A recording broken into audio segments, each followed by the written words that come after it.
You don't have to say, why won't you break the story? Like, what is your biggest fear? Because you're the guy, you're Sir Leaks-a-Lot. You don't give a fuck. You can't be bought. You can't be. Oh no, Keemstar's in the chat. Keemstar's in chat?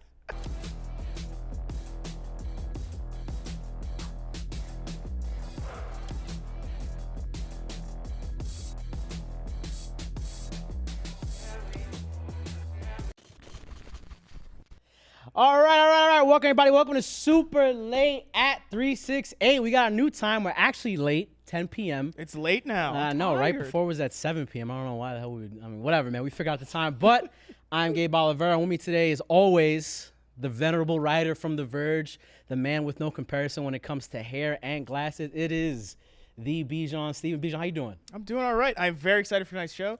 It's like the big brain, smooth brain intersection. I know. I'm very excited. My brain is so fucking smooth, and I know the brains we have on here, when I mean these things are fucking wrinkly, like shit. So, first up on the list right now, this is also going to be the biggest episode we've ever done in terms of talent, knowledge, skill, everything. Okay, don't besmirch our other guests. I mean, they've been great. 100%. We've had great time, but this is star-studded. So I didn't think they'd ever be on a podcast together solo. So that's also the funny part. So first up, we got, this man, you know him. He's vocal. He's loud. You either love him or you hate him. He's Sir Leaks-a-Lot himself. You got to respect him no matter what. He's coming back loud. He also has the inside scoop on Doc, but he will never reveal it. It is Rod Slasher Breslau from New York City. And then he's full recline right now playing EVE Online because he just doesn't give a shit. He just sat up right now. He really is playing EVE though. He's really playing EVE though. We got the biggest brain on YouTube, the biggest brain on Twitch. This man is by the analytics. This guy has data. He's the only person I watch full videos in. Anything past 20 minutes, I'm not there. With 2X his stuff. With 2X though. With 2X speed. So I'm full zombie when I'm watching him live and watching him on YouTube. It is the iconic, often imitated, never duplicated. This guy's got an amazing background. It is Devin Nash, everybody. We got silos. We got anything? Wait, should I get an air horn out? Oh, there it is. You see Devin on the feed right now. Welcome, guys. How's it going? Devin, hey. You're calling in from Seattle. I saw you eating some noodles before. Looked good. Slasher, how I'm you eating doing? Mediterranean. Mediterranean. Yeah. I went out. There's a heat wave right now in Seattle. It's like 90 degrees. So I went outside, ate my falafel in this beautiful garden, watched the bees pollinate the flowers. It was very zen, then came in here and did the podcast, my man. 90-degree weather, humidity. Yo, you were hold zenned on. out. What'd you learn from the bees, though? Birds and You learn everything, man. Yeah. Bees, well, bees are not as busted. They're basically like not as busted as ants. Ants are busted. You mean like OP, Ants are or? actually busted. Do you know this? What way? Please break In it every down. way. If you take the total weight of ants, this is why they invited me on the show. If you take the total weight of ants is greater than the total weight of humans. Yeah, that makes sense. I mean, Yeah. I would think so when there's a fucking billion trillion fucking ants that are alive. Yeah, I man. mean, look, it is bumblebee season. I bumblebee season. I once studied. No, it's the queen season. They're going around looking for new hives because they've been kicked out of their old hives. These are the new queens. I used to study bumblebees in Zurich. You used to my study man. bumblebees. Slasher, did you have a moment My previous outside life. today where you went out and had a falafel, had some zen moments, talked to the bees? Or the I ants? had a bacon, egg, and cheese. Oh, there we go. That's the same This thing, man's though. from New York, bro. In New York. Of course. From not even like a deli, from like the corner guy. Oh yeah. So I think to kick this off, right? This past the weekend, outside guy. the outside guy on the corner. Yeah, That's also what I call the guys yeah. outside. The outside guys. The outside guy. No, because the corner could be corner store, but no. Can I- mean the dude with his truck on the corner Yeah. making fucking bacon. Can I best tell my shit. New York story? Go ahead. Go ahead. Okay. All right. So here's the deal. Okay. So when I used to run CLG, we had to go to New York a lot because we were partnered with Madison Square Garden. We sold the Madison Square Garden. Yep. So we were working with them all the time. And I went into this bakery at 2 a.m, which in the West Coast, like Seattle, LA, Doesn't where I'm exist. from, everything is fucking chill. Okay. And I go into this bakery at 2 a.m. There's this old dude there. He's behind the counter. I'm looking for some pastries and shit. So I'm kind of, just doing my LA thing, kind of walking back and forth, looking at the pastries. Guy looks right over at me. I'm there for 30 seconds. He's like, hey, buy something or get the fuck out. And I'm like, what? What do you mean? I immediately I'll take this. I'm so sorry. Like just buy the pay, like back out like this, dude. Yeah. It's unbelievable the attitude change of people from New York and the East Coast to West Coast. Like holy shit. I think they It's just do insane. that. They just do that to fuck with people from the West Coast. Frankly, like it's not. You think so? Yeah, 100%. He was just like, that guy's not from New York. It's 2 a.m. I'm tired. He was probably staring way too long at something. He was just like, dude, I want to go home. Can you wrap this shit the fuck up? Like, this last call on this bodega right now. because bakeries close at like 2 a.m. Because they got to open again at like 5. the only Right? person in there, Devin? Yeah, I was. Oh, of Yeah. course. This dude, you're Yeah. the number one enemy right there. It's like, Yeah. dude, I want to go home. It was rough. It was a PAX East, so I was like, yeah. It was, PAX East in New York? no, I was up in New York for MSG during PAX East. Okay, yeah, during yeah. PAX East. Mhm. Okay. Yeah. Mm-hmm. Well, you got a 'Cause really good East Coast experience. You got New York assholes, and you got Boston. Boston, yeah, everything, the whole 9 yards, He's man. got the it was full. Tinge of racism. He's got the full I'm mean- walking here moment, like what the fuck. So matter of fact, I want to ask you guys, right? Because this past week we had Twitter blow up for what seemed to be like no reason at all. Devin, you made a video on it. Slasher, you went on Twitter to talk about it, which was the Joe Rogan situation, Oh, my God. where everybody was like, Joe Rogan's a fucking boomer. He doesn't know anything. Yo, look at this man's kettle. And Devin's fucking pouring us some tea right now. I'm getting ready. He's This I is my love conver- it. I love He's it. getting This is my Zen. conversation. I import green tea from China and Japan. This is a big hobby of mine. Do you know how to do the tea ceremony? Oh my God, yes, yeah. I studied in 6 months for it. Really? Are you fucking? Oh with us? yeah, 100%. No, no meme whatsoever, dude. I literally know every step of it. I have all the gear for it. I have the whisk. I have all the stuff it's like around my office. And I have all of the specific teas that you use. I have the specific pot. I have everything. I can show you my whole tea set. Oh my god. Show us the tea set. Leak the tea. Oh, he's not actually in You know, space. up Holy on the shit. top there. Yeah, I got like all this shit, and then in my prep room and everything, I've got like everything. Devin, did your comedy training teach you to be this funny? Because like you're on a roll right now. It did. I used to be really bored. I used to be fucking bored as shit, dude. Like it was bad. I'm And glad then I you went to changed funny that. school. Yeah, funny school is good. Yeah, Wait, but Devin, yeah, I'm remembering this tea shit for later. I just want to let you know. Wait, what do you mean? Wait, Monka tea. What do you mean? Are you gonna? A few hours Is this out. how you're gonna get me? I don't know. We're gonna make you make some fucking English tea for us because We'll bring that it- shit is incredible. We'll bring it Bitch, back. I don't make any English tea. I make green tea. I make fucking God, Japanese and He's like, you need to Chinese teas. fucking know this What do you shit think is I am? high a quality. barbarian? Bro. It's got antioxidants in it. That's Yeah, why he's bro, it drinking does right have now. antioxidants. Not It that has black- TCCG, which is one of the most powerful antioxidants on Earth. This guy's brain, bro. Yeah, This guy's antioxidants brain. and ants, bro. That's why you're here, Devin. Yeah, But- everything with ants. That's right. So So Joe, so what happened with Joe? Like, what was your guys' reaction? Like, what was going on? Slasher, shout out that you backed me up on the Joe Rogan take, but not we both had the same take. Yeah.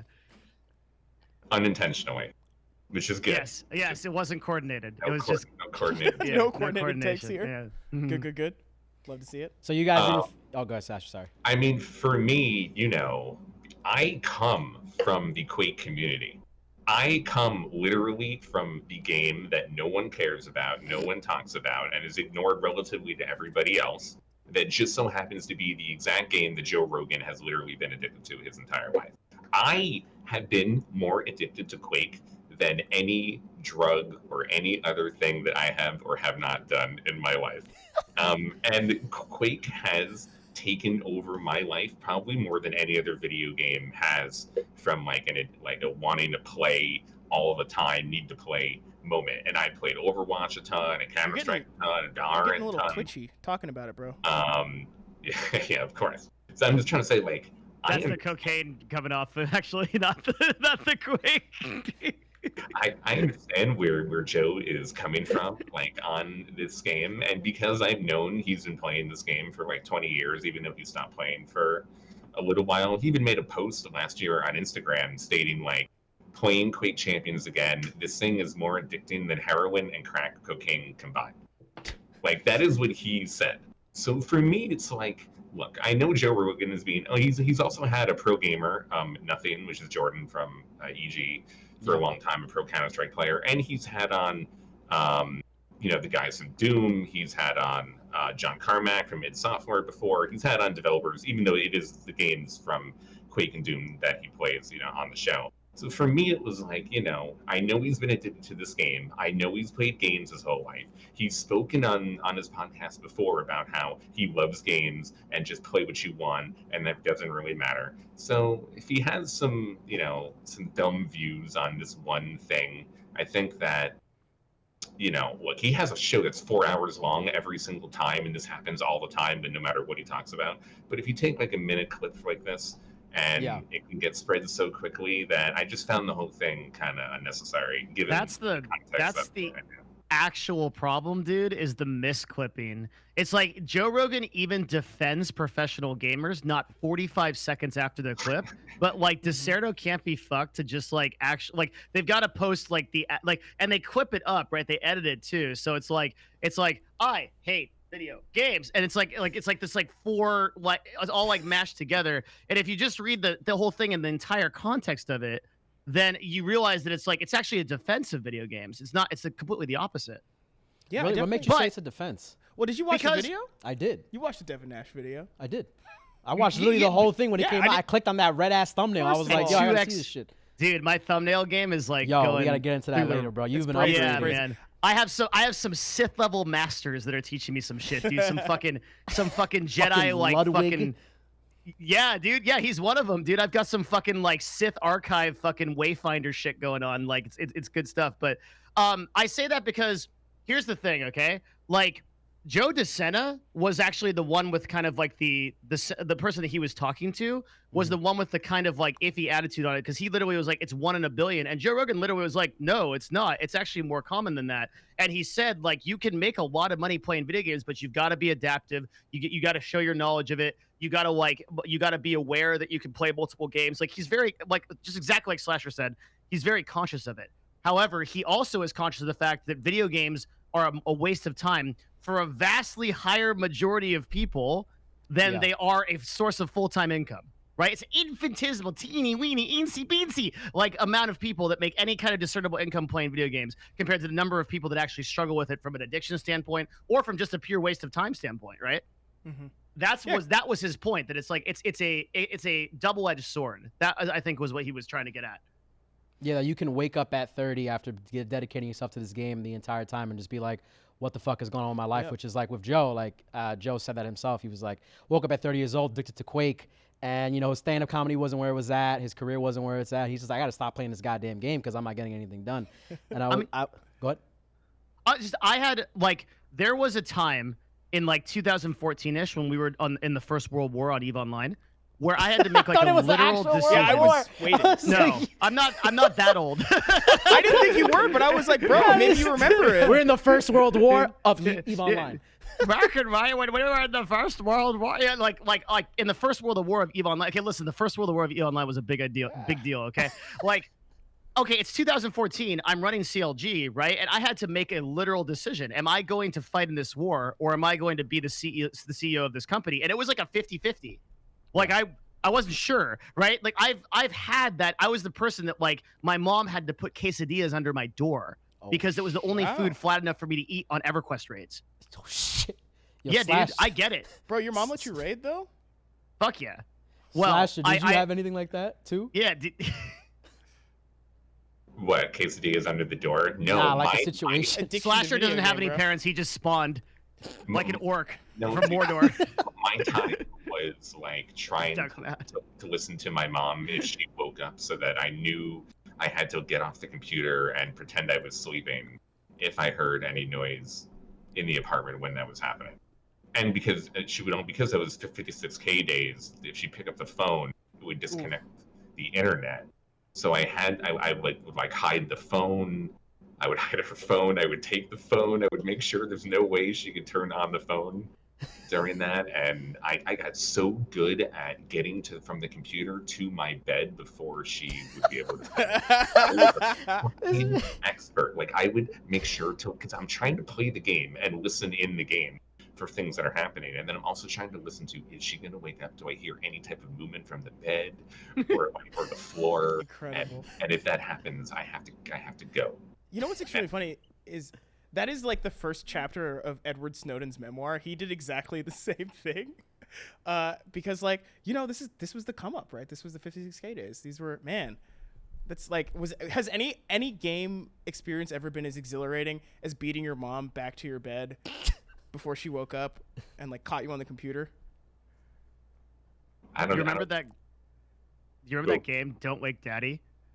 Where like you have to like the implication is like, oh my god, what the implication basically you have to sneak around this board, and the implication is your dad wakes up and beats you if you don't do it. Okay, all right. This is a really well done game. Yeah, I believe it. I bet it was real, drawn from the developer's experience. But no, Devin, I gotta say, like, your video about about breaking down what Joe Rogan was saying is like the first time I've ever seen a close reading of a Joe Rogan video in a way that like it was like I was like, oh, like I get what he was saying. I see where this is going. And I'm interested. I'm interested to hear like. So I think we were talking earlier about talking a little bit about G4 and Ven and these new ventures, because I feel like there's a little bit like entering the streaming market now, as saturated as it is like a little bit akin to like trying to be a pro gamer like from your bedroom.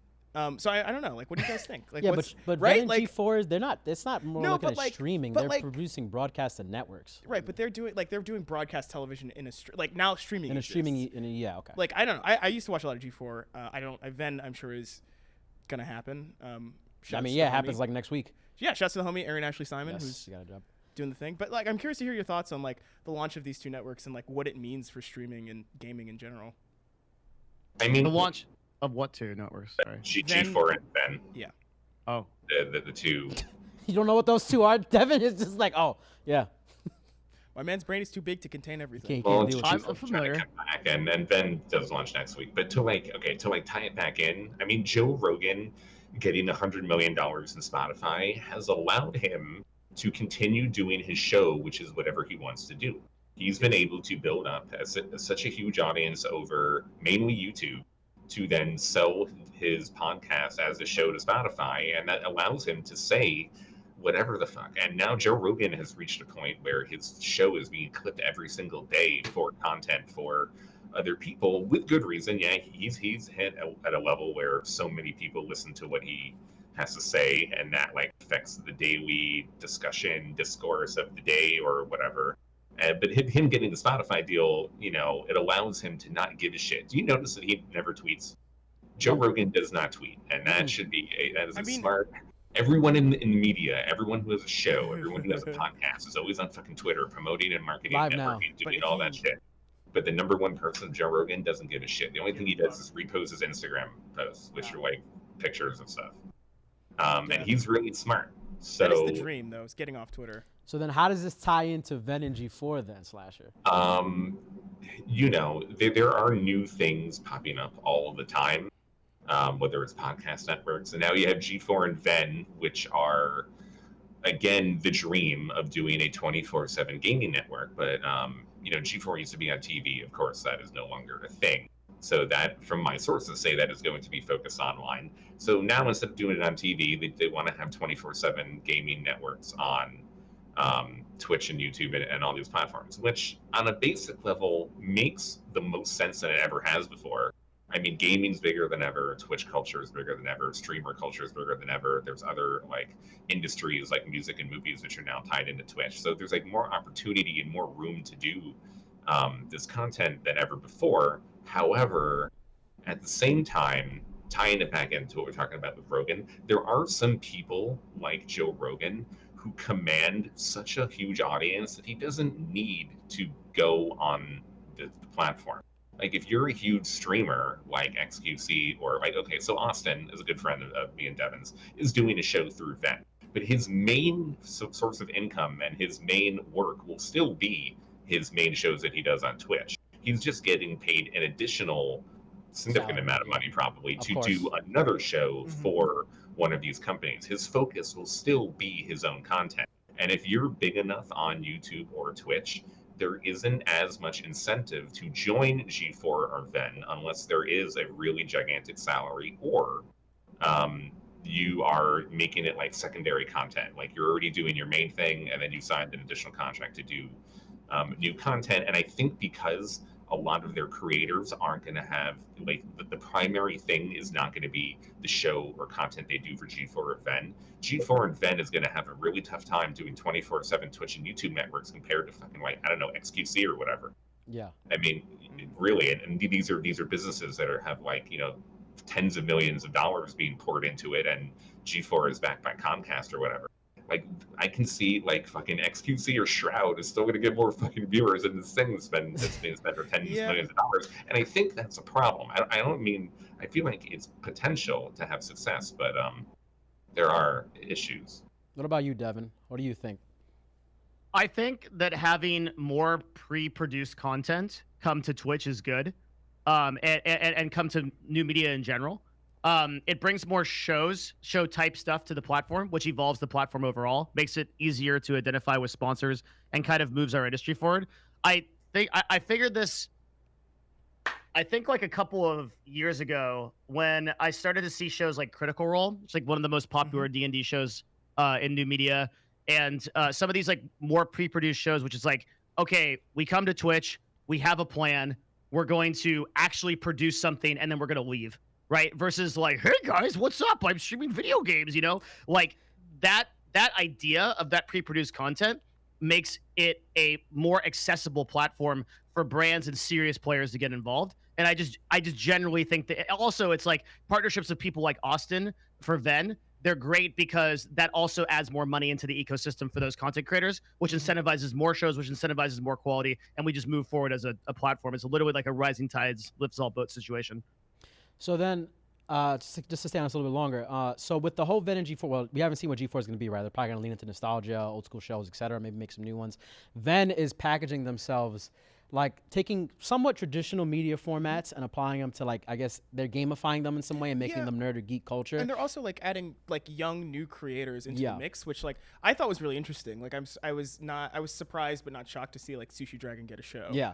But like it is a very interesting sort of play. But anyway, continue. So then my question is with that is that do you feel that traditional media forms or IPs that have happened, like let's say in MTV Real World and stuff like that, apply to what gaming is in and of itself? Do you think that transition even works? Because people have been trying to do that for so long. Like we're gonna put gamers in a house, for example, and they're gonna set 8 gamers under one roof. What's gonna happen? Oh, they're probably gonna fucking play video games. Yeah. Like what? It's like, yeah, they're just gonna play video games. It's like they're gonna play EVE Online full recline. Like, all right, dude. Like I got nothing to do.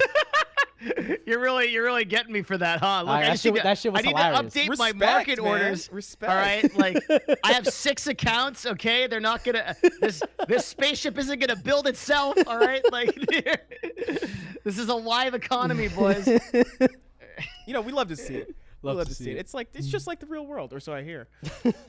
I mean, it is, yeah. The ham stuff actually, even though you're making fun of it in that like produced way, it still does happen. Like 100 Thieves has a compound. All of their streamers are in the fucking big thing, and they're all streaming. It's like, but there's not like cameras watching them. It's like they have footage that they take and then they pre-produce it and they release it on social media, and it does really well. But like the whole 8 gamers under one roof thing, that's not gonna work. Yeah. Even though I really do think if someone legitimately tried to do some type of like Survivor gamer that's not like dorky. I mean, there has been a few, like, hasn't there's there like a way to execute it. I feel like there's been a show on Sci-Fi they had for a few years of becoming like a top nerd or top gamer or something. I mean, there actually has been a ton of different shows. And the difference is every show before was actually made for TV. All of the shows that involved gamers were made for like TBS or the Sci-Fi Channel or Turner or whatever. And I think if you make the show for Twitch, which Ven is doing, that could really work. I mean, look, they had such a tough time building the brand from nothing to try to get people to care about their brand. But as long as they're really being authentic, and I know that word gets fucking overused so goddamn much. We should, Authentic slasher, everybody. Also passion, please. Yeah, and passion. But if they really do a good job, you know, maybe it really does take off. I mean, of course, everything that Devin says is right. I'm all about personally taking G4 Ven's money. If G4 Fed wants to pay me for my content as the #1 free agent, which I am, It's true. I confirmed it. I am going to take that shit. So that stuff is good. I'm looking at it from like, do I align myself with G4 or Ven? I mean, other than just taking the money, which is obviously good. Do I think that these platforms are going to live on? Do I foresee them not dying in a year or two because of lack of interest? Or maybe Ven runs out of money. I mean, G4 is owned by Comcast. They literally cannot run out of money. They're also run by the guy who runs the Philly Fusion. And T1. The guy that runs T1 and the Fusion is dating Olivia Munn, and I'm sure I'm sure that had nothing to do with G4 return, right? They got more money than God's God, bro. Like, they're good. They can run that for as long as they want. Look, I would bet on G4. I would bet on Ven to fold before G4. For that very reason. So, Slasher, if Ven you got definitely has the better direction. Like, I know Tucker, the guy who's in charge of the T1 Philadelphia. Really cool guy. Him and Olivia seem really happy. They did this whole like interview and like entertainment like tonight, like a few months ago. They have a very cute picture together. I don't know if I believe in him to create like a TV network and stuff. Like I see some of the like Kevin Pereira talking a bit, like, and Jessica Chobot, like his husband was saying, like, did an AMA on the G4 Reddit earlier. I mean, look, there's nostalgia involved, but if they don't really get talent, then that shit is not going to fucking succeed. Ven might be the one with less money, but Ariel Horn produced all of the League of Legends Worlds content, which is the best produced content in all of esports. And he went to make this company, and he really knows like how to make good content. So that could power them through over G4. So with establishing these media networks, right, Ven, G4, etc., you have all these like Mixer buying Ninja and Shroud and all of that. I wanted to ask you guys: do you think gamers are the top 1% of gamers? Do you think they're actually celebrities? Because like you said, people get signed to these contracts because they want their clout, right? We want you to bring awareness to our show. But we saw Mixer, for example, the two biggest streamers in the world, Ninja and Shroud, they're getting like fucking 5,000, 3,000 people watching them. And these people were getting like 40, 60,000. Like, are you a real celebrity? Because it depends on like what your definition of celebrity is. But like, we seriously, like, listen, okay? The Rock, okay? The Rock has fucking 191 million followers on Instagram, okay? That is fucking 2/3 of the population of the America of fucking United States, okay? Like, it's so much bigger on scale than even our top 0.001%. Like, fucking crazy amount of shit. I mean, their celebrities relative, like, here's how I look at it, okay? There's a thing called just to get super five-head here, there's a thing called the marketing adoption curve, okay? So the marketing adoption curve is a normally if I had MS Paint, I could use it for my power, but I don't, so I'm gonna have to use my hands. Imagine like a little camel's hump. There's a chasm that goes down, and then there's the rest of the curve, okay? So bloop, bloop, bloop. And the way that it works is early adopters, they hit the first part of that curve, and those are people that try things out. They're like, oh, this new Twitch TV thing is really cool. Like, I want to try it, right? And that's like 5% of the market. Then if you want to jump that chasm over to people that are actually people that use regular products and services, you have to jump what's called the marketing chasm, and you have to go over there. And so a person like Ninja is very unique because to some extent he did that. He has products in Walmart. He's been on Ellen. He's been on a bunch of he's been on the late night shows. So we have a couple of examples of gamers who have jumped that chasm, but the vast majority of platforms and gamers have not jumped that chasm. And like where The Rock is and where like other celebrities are like in the middle of that market adoption curve. Like old people know him, young people know him, fucking everybody knows him. They can't go to the grocery store without getting recognized, right? Ninja can still wander around downtown LA and like he's not gonna get mobbed. So besides Ninja, who else would you say has reached that level of status? Because you say there's like a couple people. In gaming, maybe Pokey, but honestly, like Ninja was like maybe Slasher would know. Like there's really very few. Yeah, probably nobody. Well, it's honestly probably nobody. I mean, this is also why Ninja's so notable. I remember. You know what? Maybe, and I don't know how you guys think about this answer. PewDiePie.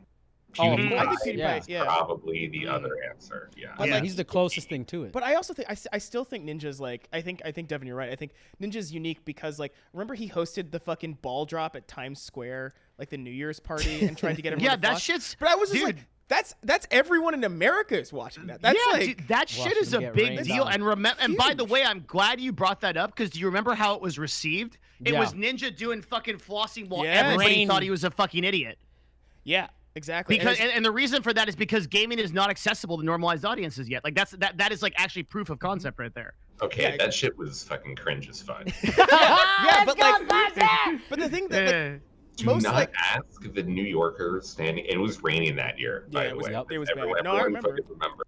Anyone who camps out in middle of Times Square is already an insane person 100%. to begin with. there's okay? nowhere to piss. No, You're wearing a you have diaper. to You're piss. going in a diaper. Anyway, go on. Are you serious? Yeah, no, you can't have to sit. just stand there and sit through it. Because once you leave, you can't leave. Like you, You like, can't leave. You can't leave. like if you What leave, it's the done. fuck? You either gotta wait till the ball drops, or you just have to piss on yourself. It's like that's. I mean, It- that's why the it- city it's- smells. It's from like noon Eastern or something until That's the ball disconcerting. drops. You can't fucking move. Yeah, West Coasters don't know this shit. Yeah, I know, man. You guys get to live a great life in the if sun you're and chill. insane enough to do that shit. You don't want to floss for those fucking people. But also, by What did you think was going to happen? by What the did you same think? token, by the same token, these are also the certifiably insane people who have been standing there for 12 hours. Like, what wouldn't they do? Like, they're not pissing. I know that, but like, what else? Apparently not floss at all. Bro, Any move they do is gonna make them want to piss more. They gotta Yeah. keep the motion very, very slow. So it was the bladder for sure. So- All right, but go it was still. I think it was still very notable, just because it's like, you know, like I don't know. This is reminding me of the AOC Twitch stuff today, because like this is another like point where like gaming culture has crossed over into the mainstream in a really strange way. Hello, Devin. I see upside down. Yeah. I'm terribly sorry. Hang on a second. His brain is hanging just- off the ceiling, bro. Oh shit! It's Spider Dev. But yeah, no, I mean, I think Alright. the AOC thing is really interesting, because it's like she was trying to explain to members of Congress what Twitch was, and like why they should care. And it's like, and obviously this is like, I think a nice analogy to the people standing in the rain trying not to piss for 12 hours. Her like talking in front of the House. I don't know. So like, what did you guys think about that whole event? Like, does it feel like a turning point in games? Like, are we gonna see more of this stuff? Slasher, you look like you're about to say something, or Well, it was really funny how you've somehow connected these two fucking things. You're welcome. I don't know that 5 they're head, not. baby. They're not even. Remotely. They're close. not. It's not. It's not. No. This is. I mean, I do think it's gaming culture crossing over to the most normal group of people in America, the representative normies that make up Congress. Like that's like. Yeah. But in terms of like notable gamers being mainstream, gamers being the hip, cool thing that everyone wants to be, being a real celebrity, where fucking people are camping out of Ninja's apartment to get a picture of him and Jessica every single day to see what new outfit they have on. No, that shit has not happened yet. And the only person that's only kind of gotten there is Ninja and PewDiePie. And even then, no one really gives a shit about like what they're wearing today or Not their what- fits. What do they get seen in? Do they get the new sneakers? And, you know, you hit Yeah, real Ninja's got those celebrity sneakers. when dipshit the photography, what do they fucking call it? The Paparazzi? Paparazzi, yeah. When they start following your ass around, then you That's when you made it. So then, before we get to Bijan's AOC question, then because like you said, they weren't connected. They were connected. Your No. brain just isn't big enough to make the That shit bridge, is smooth bro. as fuck. So then, do you feel that the value on these gaming influencers or celebrities or whatever you want to call them, do you feel like it's overvalued?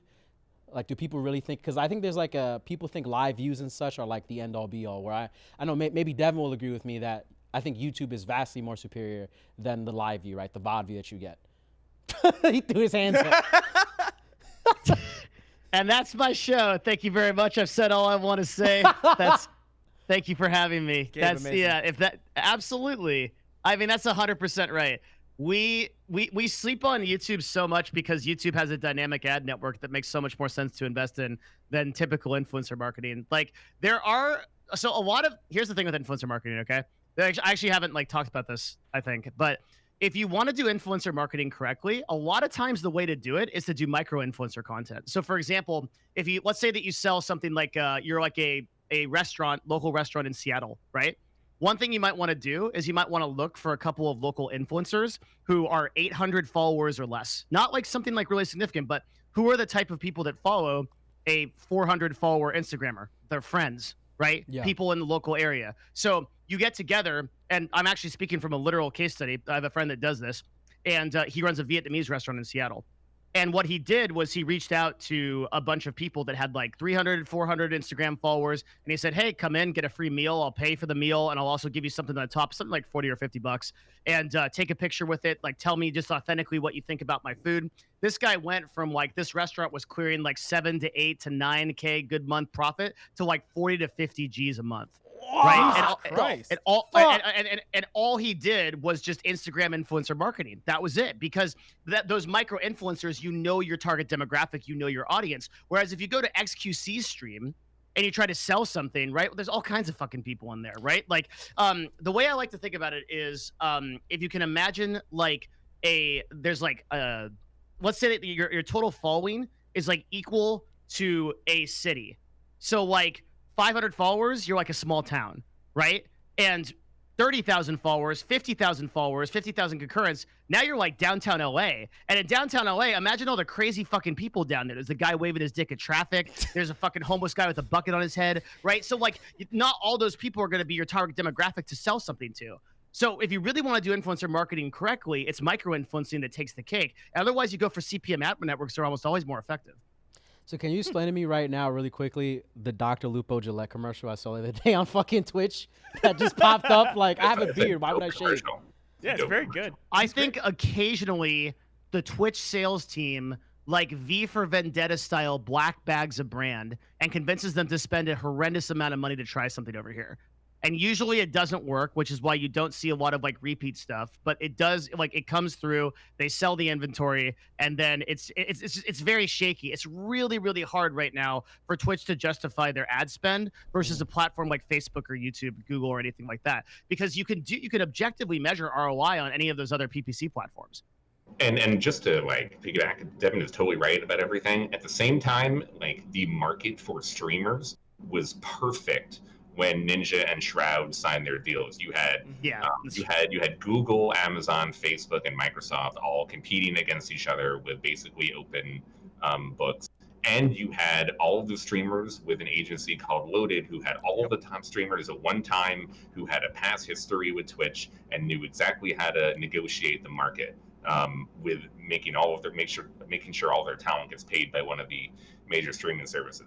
From what I understand from sources at Twitch and YouTube, none of these guys want to pay that type of money ever again. The only platform who will is Facebook.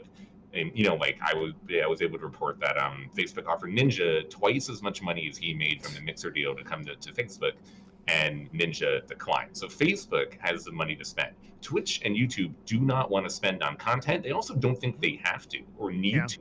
Because they really don't. Look, YouTube is so much bigger than Twitch. It's just that everyone cares so much about the live streaming instead of VOD, when VOD makes up so much more of the video on the internet.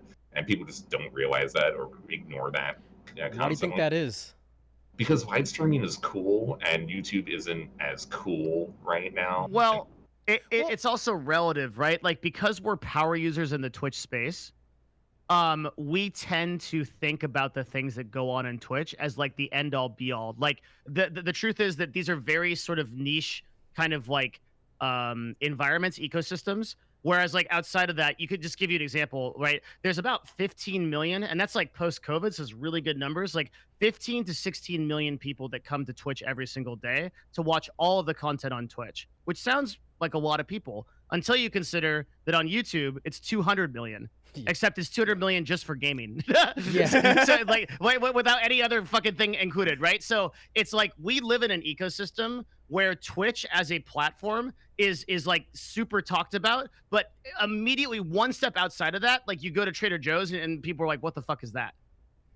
Yeah. Right. It's very insular. Yeah. Yeah. So then like we have the #1 free agent right here, right? Slasher, Devin.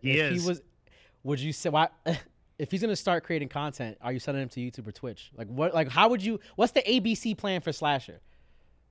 It depends on what he wants to accomplish. The truth is, right now, if you start a show on YouTube, you're likely to get a higher concurrent viewership than if you do it on Twitch. But Slasher's a little bit of a different egg because he already has such an established following. He can go wherever he wants and be successful. He also knows the game. He knows all the stuff to do. So he's going to be successful no matter where he wants to go. Slasher, what's all the stuff to do, bro? What's in the toolkit? What's the content? Tell us the content. Give us a preview. Oh, you've seen what Ninja did. Ninja did one test stream on YouTube to show everyone that he still has a huge dick. And then in G4, the current plan is to stream on every platform. And I think that in general, the platforms don't want to pay a lot of money, true, but they still will pay some amount for good content. I really think trying to stream on every single platform and trying to abuse the algorithms on every platform is worth looking into before you sign an exclusive deal with one platform. 100%. If you can manipulate the YouTube live stream and the Twitch live stream, and then, I don't know, Facebook is so desperate for anything, so that maybe if you're streaming on both, Facebook will still promote the shit out of you if it's on Facebook. Maybe it can work. The interesting thing about Facebook is, like, even when they sign people, it's not exclusive contracts, which is, like, how they're sort of desperate for views. Because, like, I think it's only for gaming. But, like, where else are they signing streamers, right? But it is. Yeah, like Disguised Toast is on Just Chatting Twitch. Right? all the time. And it's like, oh, like, so I see what they're trying to do the world domination thing from the side, which I think is very interesting. But I am interested to hear, Devin, so, like, why are there more, like, why would there be more live concurrence on YouTube than on Twitch? Like, what's the, like, it's just the audience is bigger? Is it the algorithm? Like, what's the reason? Why would there be more live concurrence on Twitch than what do you mean? YouTube versus Twitch? On YouTube versus no, Twitch. No, that's total. That's total people in the ecosystem at any given time, like watching gaming content versus I don't actually. So one thing that's really interesting is for the top echelon of YouTubers, there are lately, been higher concurrent viewers on YouTube than there has been on Twitch. So people like LaserBeast got imagine 900,000 concurrent viewers. Yeah, ridiculous. That is insane. There's like no one on Twitch has even come close to that kind of number as an individual broadcaster. Drops, pretty much.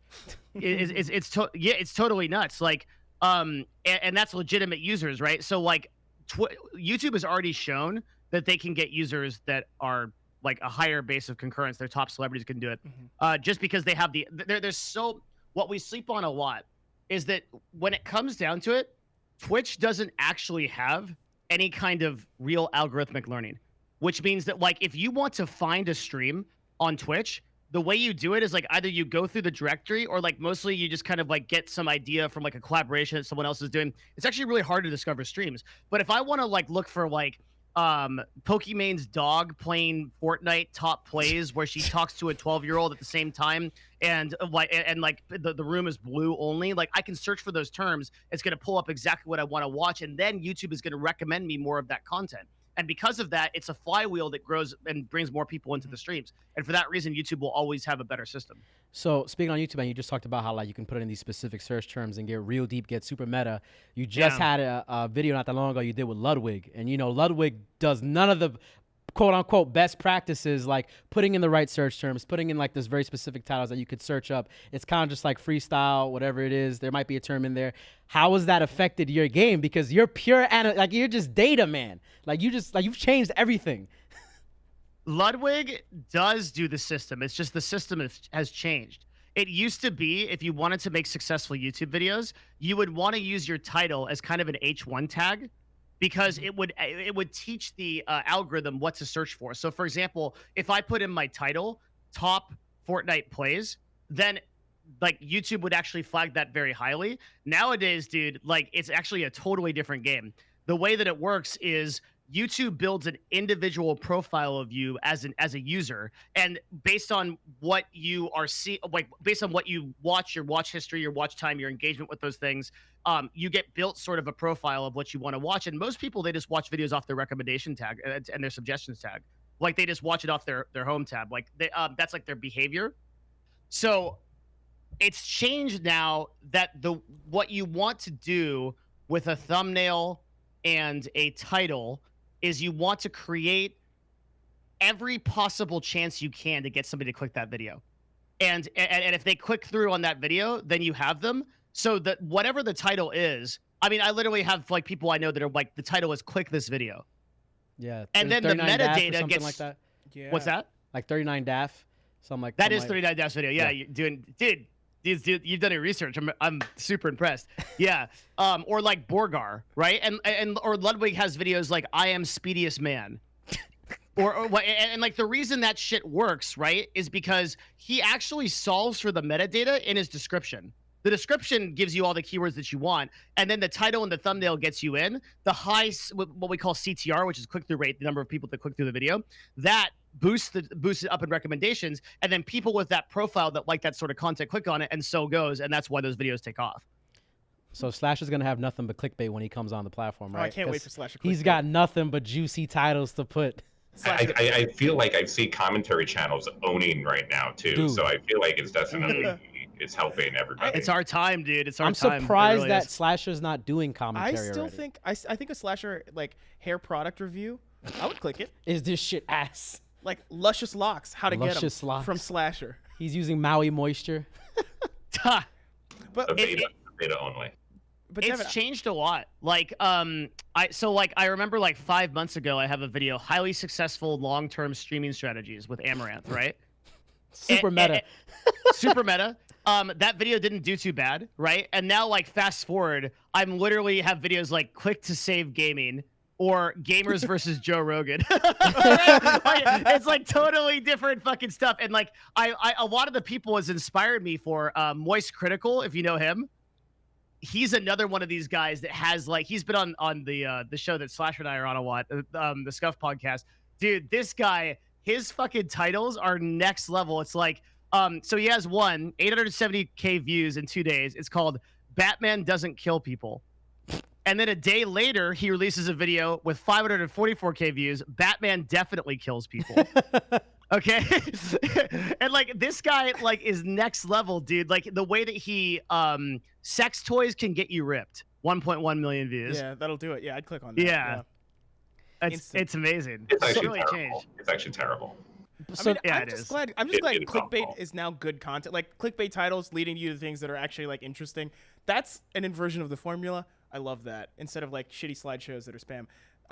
But Devin, we were talking before the show. We were talking a little bit about like Twitch streams and like what makes a popular Twitch stream versus what makes a successful Twitch stream. Yeah. So like, Yeah. I mean, you were saying no one has ever asked you like what makes a successful Twitch stream. So Devin Nash, what makes a successful Twitch stream? Well, the answer to that question is subjective, right? It depends on what you define as successful. That's a really shit answer, by the way. It's like Yeah, that's no, like, I was because you gave us that same answer, and I was like, Yeah. he's got to have something that he'll say more about. Nope. Perfect. All right, moving on. Slasher, what do you think makes a successful Twitch stream? I feel like I just got baited. Like we were like talking off That's the stream, clip. and I was That's like, the clip for the video. That's a really shitty answer. all right, thank you for the shitty answer. But Slasher, You're welcome. tell me about the product that you use Be in your really luscious good at locks. video games or be entertaining, or get the fuck out. Oh damn! So Devin definitely can't be a streamer. Oof. That's crazy. You heard it here first, folks. Matter of fact, I wanted to ask because, I'm sorry this is becoming like a little bit more of a Devin conversation, a Slasher conversation. I just had one more question. Get in the my fuck mind. out of here, Slasher. I mean, we just gotta have him on Time for again, the- bro. Like, that's it. Like, Get back to AOC. I don't mind doing that. It's time for the real analytics. wait, no. Keemstar also. Just put a pin in that. After this, Oh my we'll get into God, the that was juicy. pin in that. The word Voldemort, it's been uttered. All right. It's So been- he's if you say his name 3 times, he appears like Beetlejuice. Be careful. okay. Only in okay. a clip, though, right? Only in the clip. I hope though? so. So Devin, you went and you had, I don't know how long did this ago, whenever it happened, but you actually received comedy training and improv work, right? So yeah. you said that you never used to be, I guess, an entertaining streamer when you started, when you early in the stream Yeah. today. How do you feel like that's really affected your streaming? Like, what have you pulled from that comedy improv work that you carry into all your broadcasts? That's an amazing question.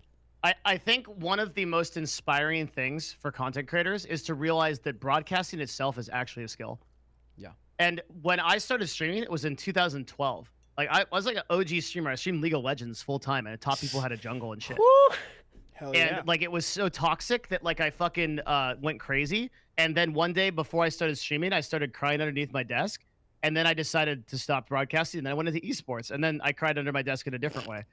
But now I'm here and doing this stuff. So a big part of when I came back to broadcasting, I decided I really wanted to have a target about how I wanted to do it. I felt like there was a hole in the industry that's like nobody is talking about sort of the meta of the things that happen on Twitch that like live. There's nobody doing this. And I feel like I'm pretty good at it because I've had some business experience in the field and I can probably handle it. So, and then the second thing I wanted to do is I wanted to interview guests. I wanted to have deep dive, really cool discussions with top performers. So I decided to do this, but I was like, fuck, I'm boring as fuck. What do I do?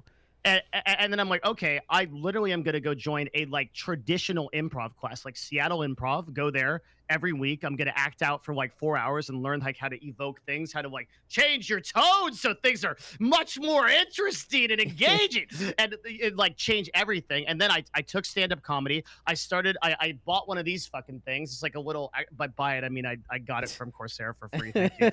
I got one of these things.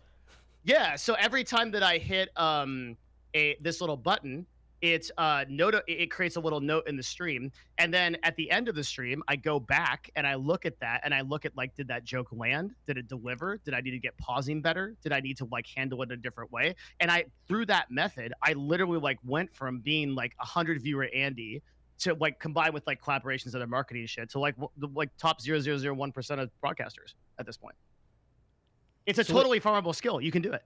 Like a lot of people don't realize that. Really quickly, so would you write jokes to say in your show, or everything's 100%? Really? Yeah. So you had baked-in content. Can you give us an early one? No, do you remember I still do it. Do you remember any of the early jokes that you did? Don't let the magic go, Devin. Don't let the magic go. Don't answer that. Don't answer that. Don't plan anything. Slasher backing me up. I do have a template. PR man alive. I do have a template for my shows. I do plan and I do write jokes still to this day. And I will go back and I will highlight them and see how they landed.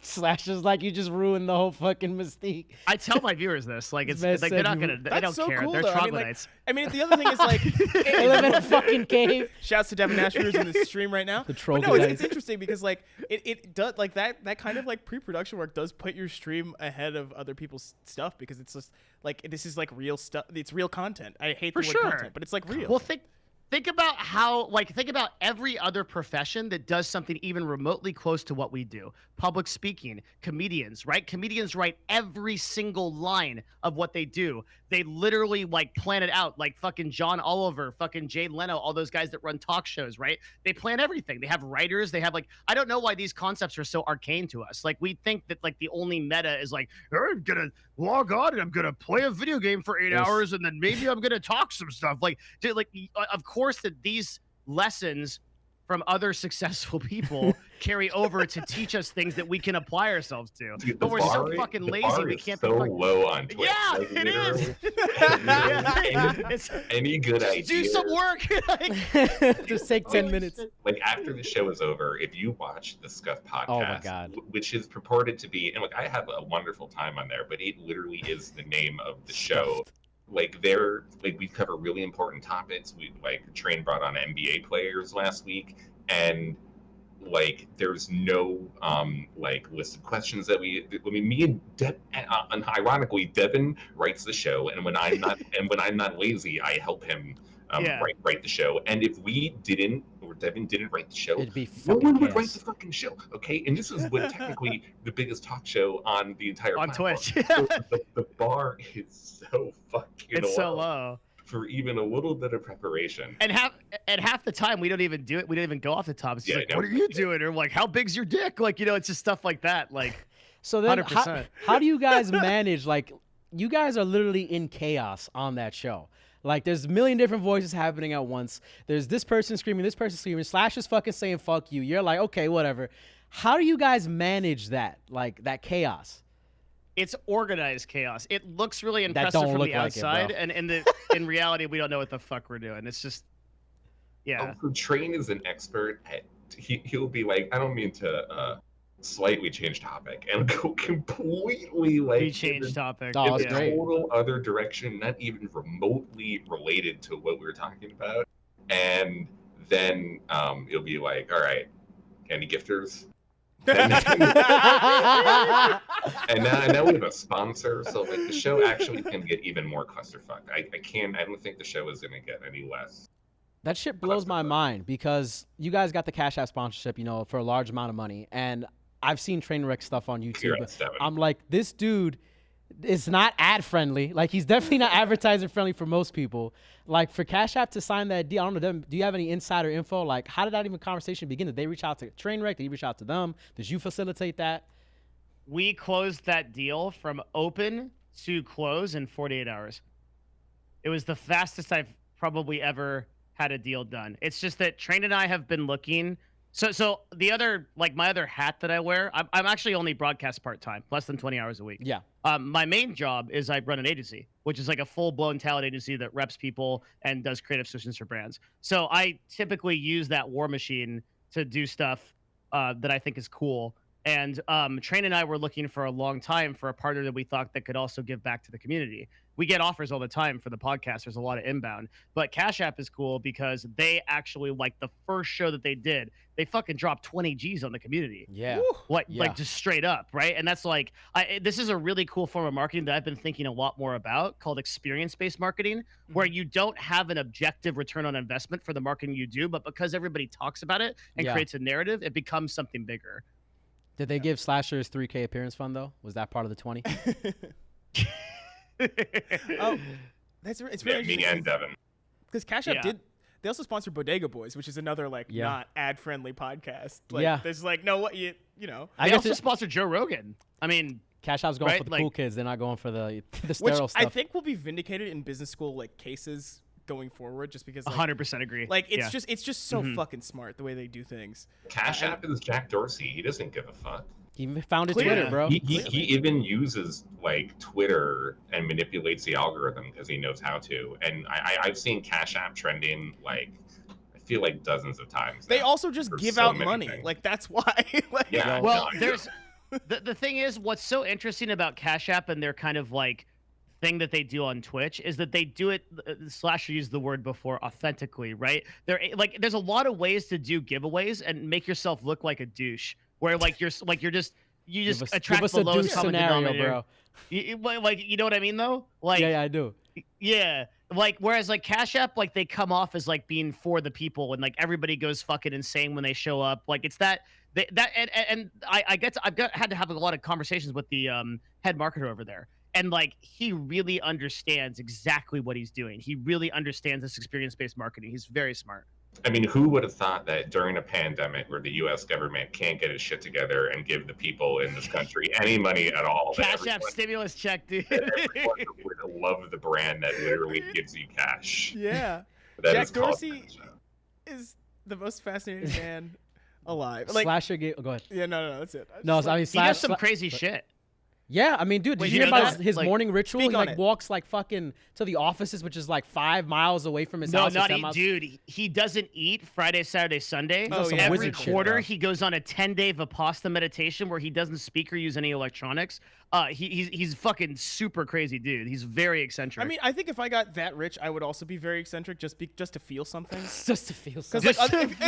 Because like think about it, right? Otherwise, you're hunting men, right? The most dangerous game. That's the other option. Game. No, I mean, no, because you can end up like Mark Zuckerberg, and he was like an actual robot. That guy's he's not real. Elon Musk, same thing. That is what could happen to you with too much money. I mean, I'm convinced that congressional thing where they had Zuckerberg show up wasn't him. It was an AI deepfake. And I think that he was out fishing with that giant caboose he has in that picture. Like that dumper, oh, the bro. fucking, when he was on the board, Yo! fucking way past. Yeah. Who thought Zuck would come through and save the people with the dumper? When he's got to run from all these claims, he's got to have a strong glutes, That man. shit wasn't fake news, bro.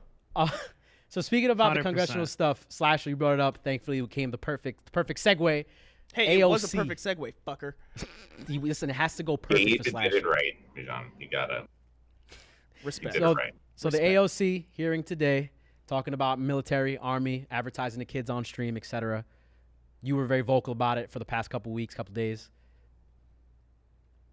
He was covering it. I actually kind of started this whole thing, which I'm very proud for. Which was very I funny. also find it hilarious. Yes. Okay. So I have a good buddy named Jordan Ewell, and he's pretty known in like left-wing progressive circles. He works for Move On. That's his actual job. And so lately, people have been getting banned from the U.S. Army Esports Discord for asking about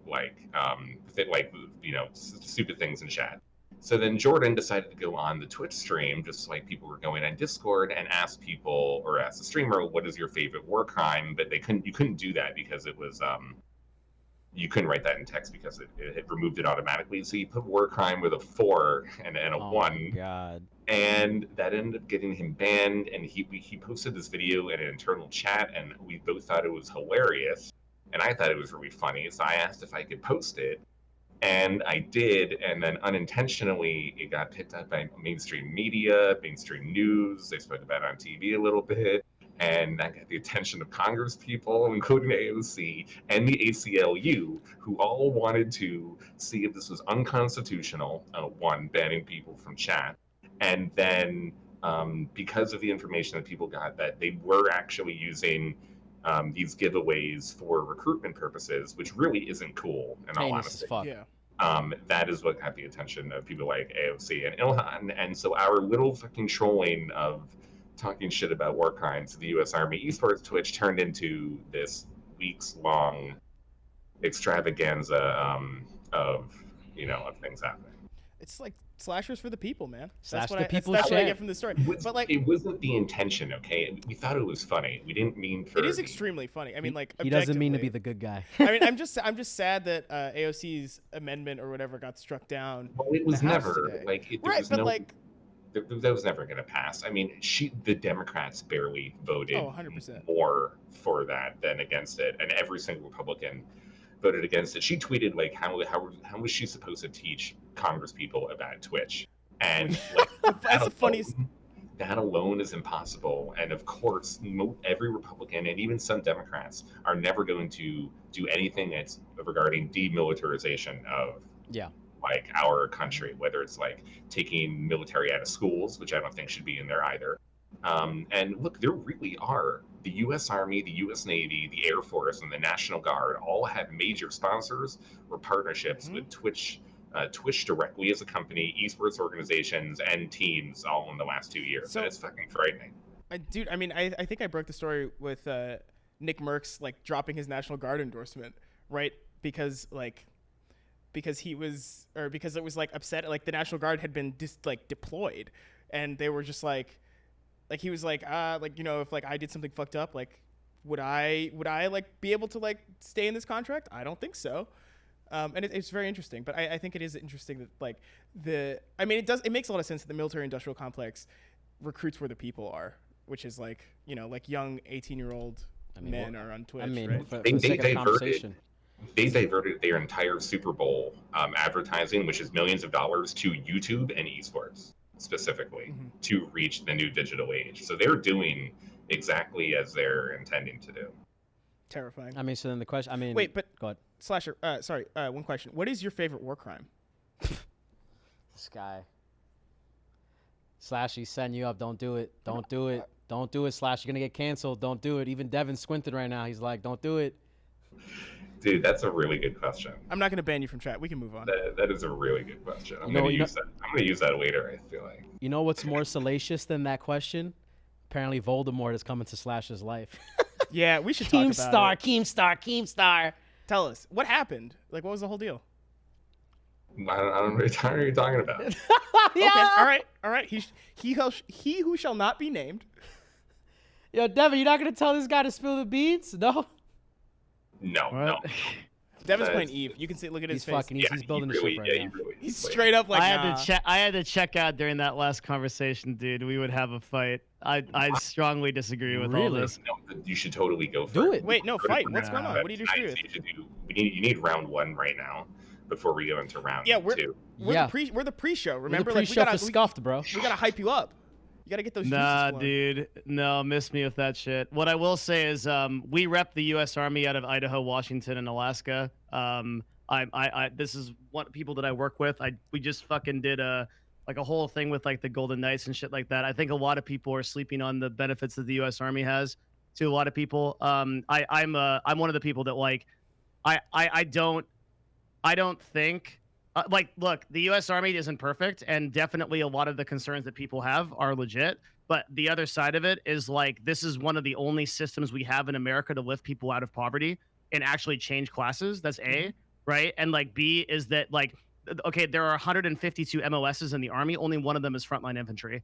Every single other one is non-combat. Only 1% of the people that join the U.S. Army actually ever pick up a rifle and shoot at someone else. The rest of them are all kinds of things: graphics designers, fucking programmers, software development engineers, intelligence, support staff, people that build shit. Right. So there's two takes on this equation. I'm not saying that you but I hear a lot of stuff like, oh, like the military industrial contract, there's two sides of every coin. Right.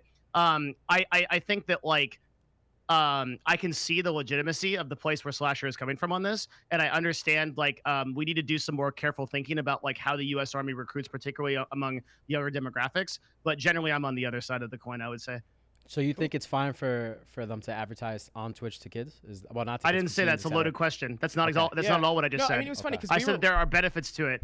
Like we were. I mean, before the stream, before we even got on with you guys, we were talking about about recruitment and what it means, and like sort of like, you know, what the Army does for people, because it is still like, I mean, it is the biggest socialized medical system in the country. Like I was working on a story for a while, which never got published, about the VA and like the stuff that it does and the stuff that it doesn't do. But it's like, again, like this, it is undeniably good for a lot of people. I mean, I think my concerns come in like further upstream, which is like, if this is the only thing, if this is the only method, like maybe other things are broken. But like, that's an upstream question, and I think I totally see what you're saying. But yeah, I mean, we were talking about this off stream, like with our I PA, think Brandon. that's right, but I just think there's a huge chasm. But like, we tend to use this as a shield to demonize the entire military system, and it's like there is one thing where we can have the conversation about how we need to enter, and I don't think I have that answer. That's why I'm not taking that question. Yeah, because I'm not really sure. Like, but what I'm trying to say is like this entire issue is like more complex than just like Army bad, shoot people, like that, and that's like where we end up in this conversation, is that everyone is like, everyone like ends up there, but it's a more complex issue. Yeah, than because that. Like, I mean, there's it's theory versus praxis. It's like thinking about things versus real life. Yeah, no, it makes total sense. I think they just have to shift their advertising. Right. I'm not like anti-military or anything. I am not really. I mean, considering I'm pretty lefty and everything that's happened in this country, I don't love the military action that America has had over the last 15 years. But I'm not like. Yeah, I don't either. I understand the grunt who is playing on the Overwatch Army esports team. He really just wants to play. He or she just wants to play Overwatch, and that person isn't recruiting everyone. And I've spoken to a lot of those people who have come to me since this all happened to kind of try to explain their side, that they just want a game. And I feel like that is fair to understand here. But yeah, as Devin said, people have like the reactions on both sides are always so extreme. I mean, I personally do lean towards, I find it, you know, kind of scummy given, you know, the situation. But like, I've even spoken in interviews, which hasn't really, like, this side hasn't been spoken. If the Air Force and the U.S. Army were to sponsor anything in the world, why wouldn't they sponsor the Call of Duty tournament, where you actually? That's perfect marriage right there. I mean, it's better than them like sponsoring like the NFL or whatever. Yeah. I mean, at least it makes kind of sense, I guess. Yeah. If it is for a shooting video game, where it's not totally unrelated. So do you think that the advertising that they use, you know, like you said, like the image of like Devin said, the image of the military is like shoot people, we're gonna go fuck shit up, whatever, right? And as Devin said, there's so many different positions in the military across the board, whether it be engineers, photographers, etc. Do they need to do more of that in the marketing? Because I don't see that much. Like, you'll get a little bit of that, but it's never sold like OD on it. I could speak directly to this, right? Because this is actually the problem that my agency is trying to solve. Is like, okay, how do we change the narrative of the military to not just be like Navy SEALs coming out of your toilet seat, fucking like go, fucking shit like that? Yeah, like that kind of thing is fucking jumping out. Do it. Yeah. Go. Yeah, like, you know, like how do we change that narrative to like making like a more, because I one of the things that they had me do, like, and I kind of volunteered to do, was I would go to the bases and I would go to all of these get-togethers and I would talk to people within the military. And one of the things that surprised me, because I had that perception of like what the fuck are you doing? Like, get up, sergeant, like type of thing, And I was so surprised by how many people they're like, yeah, I was like kind of stuck in a backwater town, didn't really have anything to do. I came out, I became a software development engineer in the Army. I went to school, I got out of it. Like it worked out for me. And you get the other story too, which is like, you know, I had like a legitimately tough time. Like I went overseas. It wasn't good for me. Like there's both sides of it. But again, like it's a complex issue. I think that the Army is starting to really think about, especially post-COVID, because such a huge percentage of Army recruiting was physical. It was door to door, man. Do you want to join the Army? No. Do you want to join the Army? No. Do you want to join the Army? Yes. Okay. Like, right? Like that's the whole thing. And now it's like, okay, we need to actually change the messaging to make the Army accessible again to people. And part of that might actually be shaping the Army up so it's not such a combat focused type of thing, and providing like who comes in after the fucking hurricanes, the fucking Army engineers, right? Like there's all kinds of jobs in there that story isn't being told. And I think that's a really interesting problem to solve. Yeah. When I was in high school, I always wanted to be in the Army band. I was like, if I ever got drafted, I'd be like, yeah, I play the oboe in this shit. Let's go. Fuck yeah. I got a whole bunch of family members in the military. My cousin's the first female Puerto Rican master sergeant in the Air Force or some stuff like that. Dude. Nice. I got a whole bunch of relatives in there, and like they're like, oh yeah, you gonna join the Navy? Dude, I'm like, dude, if I have to cut my fucking hair every day, I'm not doing it. Like, get rid of that stupid ass clause. Like, I'm not pulling up to any type of situation. Let's say I'm part of the combat squad, where I'm infantry, right? I'm fragging. Like, I'm not going to be like, yo, this smooth-faced guy, I'm scared of him. No, I want someone dirty, raggedy, fucking hair all over the place. Well, there's a lot of literature about what it means when like the paramilitary stuff when people come back. There's a whole thing about it. I mean, like, I get it, like the boot camp side of things where it's like, oh, we're going to like break you and this is like to give you discipline and to teach you how to do this, to do that. I'm like, dude, just like change how you recruit people. Like, let people have tattoos. Let people fucking have whatever hair they want. Like, people today want maximum freedom in what they do and how they express themselves. Yeah. The military is not equipped to do that. Freedom while they're shooting the enemy. They want to fly through the air and be like, if you join special forces, you don't have to cut your hair. Just saying. That's true. But I ain't gonna make it through buds. That's not happening. You can keep the beard and everything. I think what we're circling around is like the military is like an extremely class-based issue in American life. It's like as you said, it's like it's a way for people to get out of poverty or like move classes, like actually. And there are like no other ways to do that anymore. I mean, aside from like being a professional gamer. Cheers. But it's one of those things that's like it's interesting and a very difficult problem to solve, and like points to a lot of like other issues in American life. But yo, I wouldn't be mad if we like socialized the rest of the country's healthcare. You know what I mean? Wouldn't be mad if we like implemented that whole model, because it's already in place in a lot of places. Like the Yang Gang. Hey, Devin Nash Yang Gang. Wait, so are we gonna talk about Keemstar or not? Or are we just bugging? Nah, here? he went over that. He didn't care about it anymore. No? Okay. He was building us up in the pre-call, like, yeah, I'm gonna give you guys some juice. I'm gonna give you a nice headline for the video. Brought it up, nah, not doing it. No, I think our headline is Devin telling me it's like a shitty answer. That's a good one. So then, I think that's it. I mean, you guys got Scuff coming up soon. Don't want to take up that much more of your time, but I have. But should we ask? Oh, the Clout question. I got two questions. Well, actually. I mean, I was gonna ask about Doc, but you should ask about Clout. Keep going. I mean, Train has up. I don't know. Okay, so no, he's not ready yet. So we have three questions then. We have three questions. That could probably fucking flesh out another hour or so. 3 hours till we start. So then the question. Okay. Do we really ask him? He avoided the Keemstar shit. Is he gonna like talk a little bit Slasher about the Doc situation? Slasher, tell us about Doc. What can you say? What can you say legally? What can you say? By the way, if anybody comes for Slasher, you got to get through me first. I'm putting that out there. He's I got huge. This man's fucking back. He's fucking huge. Devin, where you going? Get back here. He wrote this sketch before he came in. That was gonna be his move. Yo, that improv is paying off. Yo, it is. He's actually inspired me to take a few improv classes. Oh, he didn't actually go down. It's so good. Dude. It's so Devin, good, man. I did one improv class because I used to be on Vice News on HBO, and they made us do an improv class. And our Middle Eastern correspondent walked the fuck out of the room. He was like, I don't have time for this. Devin saving fucking Slasher from answering the goddamn question. Slasher. I actually think, damn, look at this press, dude. I tried, Slasher. I got you. Yo, whatever, man. You guys want to talk about the Army some more?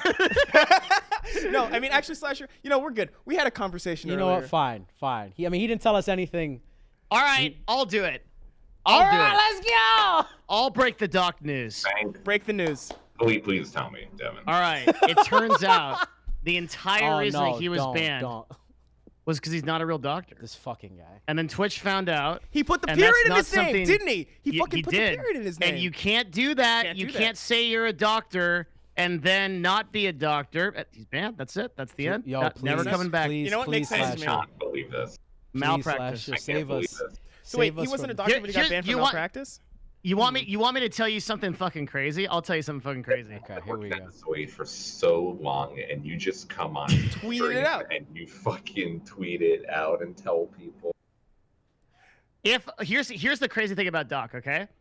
The only person I guys. think in the world who is actually ever going to break this story, if anyone can, is Slasher.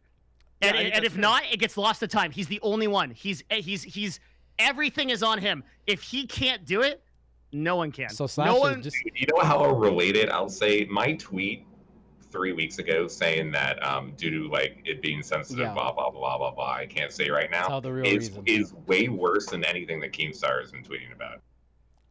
Okay. I should have just shut The the fuck up. Should have just shut the fuck up. Wait, And so you're saying I never- deserve all of the memes, all of the copy pastas from ever now after. It's fine. It's fine. Yeah, never tweet, bro. I don't Never mind. tweet. so you don't have to say why won't you break the story? Like, what is your biggest fear? Because you're the guy. Your Sir leaks a lot. You don't give a fuck. You can't be bought. You can't be. Oh no, Keemstar's Period. in the chat. Keemstar's in chat. That's what Paul, our boss, Oh, just texted shit. us. Anyway, there you go. You know, the hardest thing. Hey, Keem, has- you want to come on the podcast and explain yourself? Please don't. Let's I'm not- out if you do. Dead serious. He's dead Yeah. out. 100%. I said Yeah. please. I said please don't. Continue. Yeah. Go ahead, Slasher.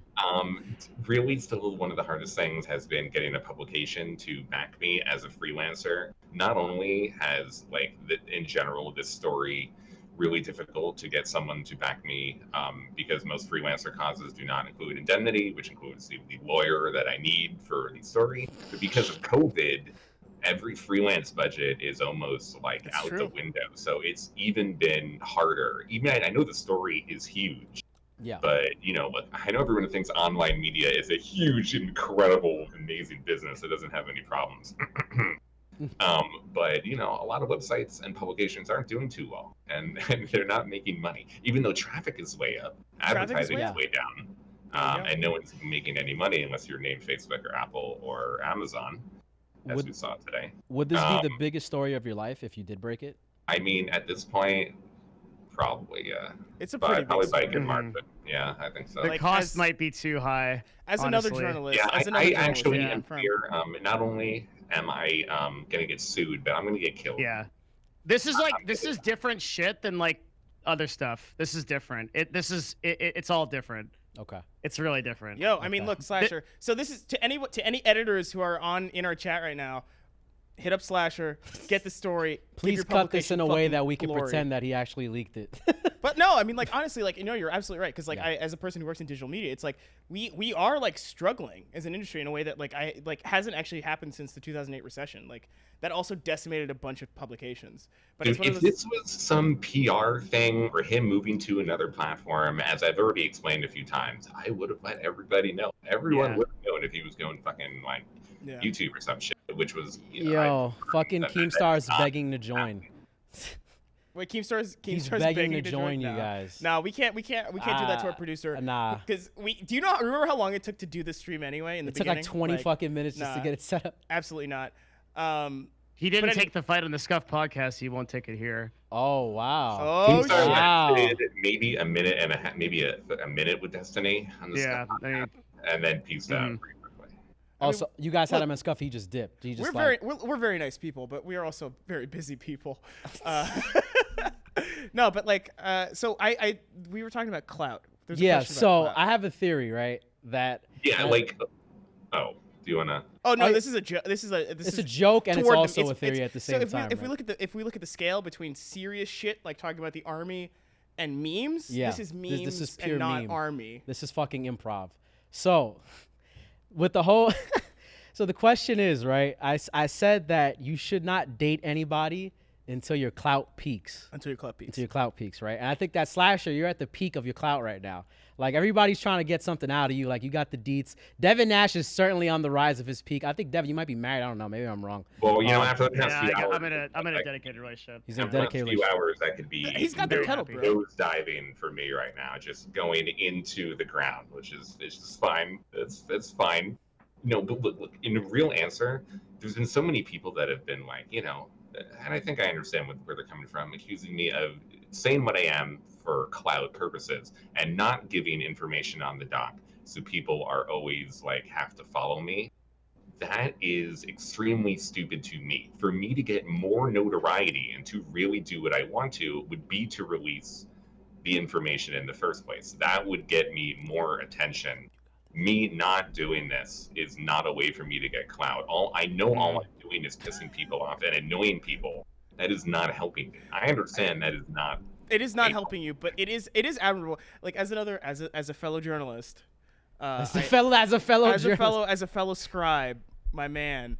I'm gonna run to the bathroom real quick, guys. Bijan got this. Look, he actually sprinting, bro. He's sprinting out of here. It's very fast. I know. He's incredibly fast. He's actually, like, I have to say, Gabe is huge. Like, he was working out immediately before this. Anyway. Where huge? Like, all of his body. I don't know. I was just like, when he was like, yeah, if Gabe wants to get to Slasher, he's got to go through me first. I was like, that's serious, man. I've seen both of them. It's serious. It's serious, bro. But y'all, so like, I've been left adrift. So wait, You're doing great. I know I am. No, but I'm curious. Huh? Go on. No, keep going.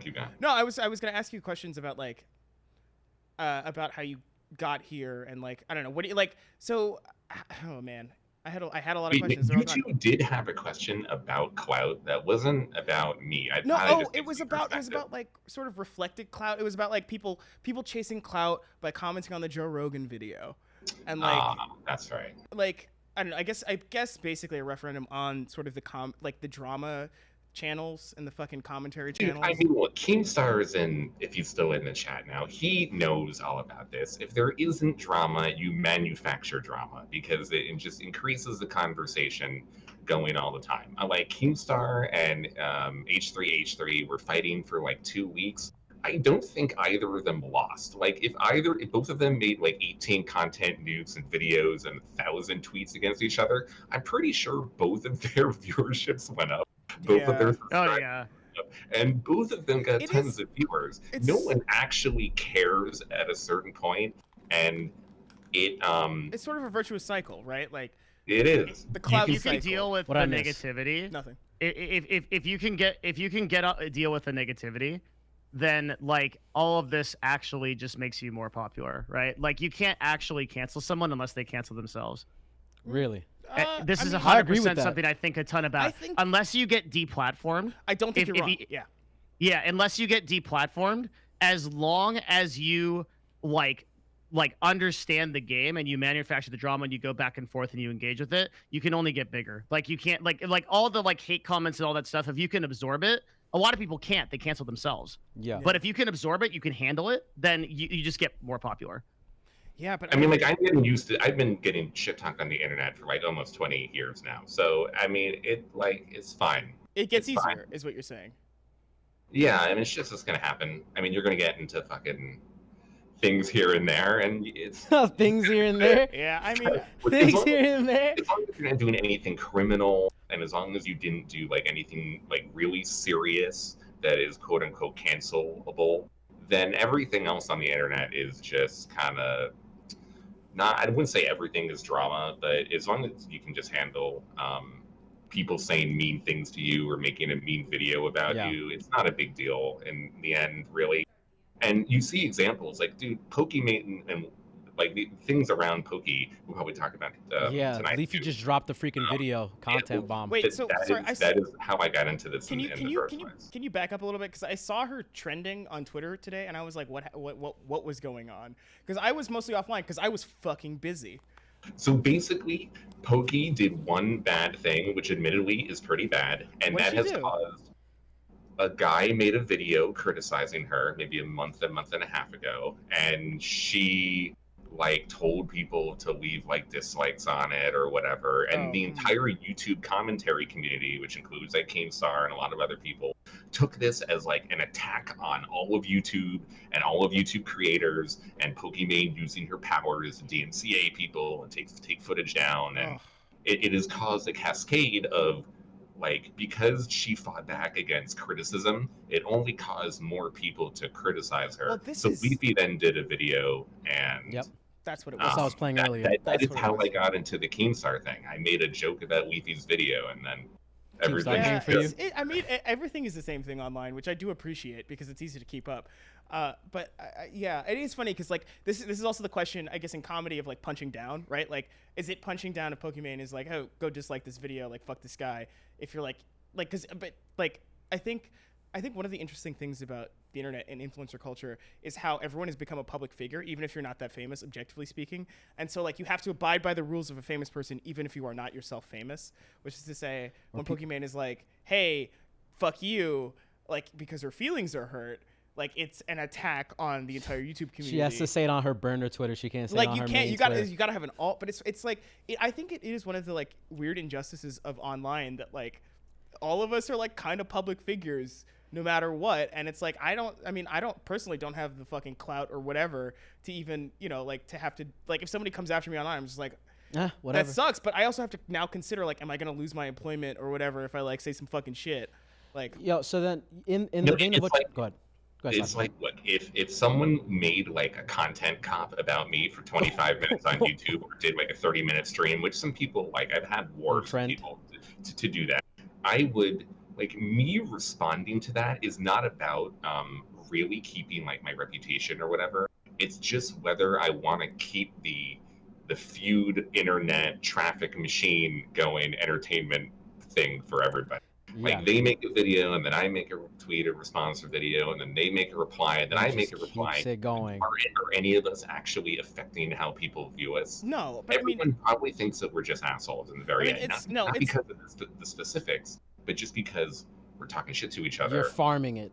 I have to say, a friend of mine, his name is Jeremy Gordon. He wrote this piece for the New York Times Magazine like 3 years ago saying everything is professional wrestling now and applying the concept of kayfabe to the internet. And I was like, yo, this is it. Yeah, can't break kayfabe, bro. You can't break kayfabe. This is it. That's what you're talking about. We're talking about kayfabe. So then how do you guys, in the vein of what we're saying on Twitter, right, with these people who you have to micromanage your life essentially because like, yo, I have to be like super careful. You got people who will go all the way back into your tweets or whatever just to find a little smudge on your resume. How do you guys feel about the alt Twitter accounts? Because like Pokimane has one, Valkyrie has them. There's a whole bunch of other people who have alt Twitter accounts that are also like really popular. They have almost as many followers as their main accounts. I think it's fucking really stupid. Like I understand why they're doing it. I think it's smart if you need a second Twitter account to get you a lot of engagement if you want to like retweet the other one or like help each other out. But in general, how are you going to have like this quote unquote like all hidden account with 300,000 followers or whatever? Yeah, I understand you're not on your main with 1.2 million, but you've now created an alt and there's still 100,000 people on it. Like how much is this really supposed to be like your free account where you're able to freely say whatever you want? It doesn't fucking matter at this point. It's a brand building exercise. Yeah, sure. Yeah. Like, I mean, I think I actually am against alt accounts only because you will fuck up and you will tweet from main. Like, that's like, if you were actually using an alt, right? Unfortunate. If you're using an alt correctly, you're gonna be fucked up at the club. You're like, yeah, fuck this guy. And it's like, yeah, you put it on the wrong account. That was the wrong account, bro. I feel like go ahead, Slasher. It's better for business. Like if you make your alt account and you just shit post on there all day, and then you keep your main for ad placement or promoting your Twitch or YouTube content, then I guess that kind of makes sense.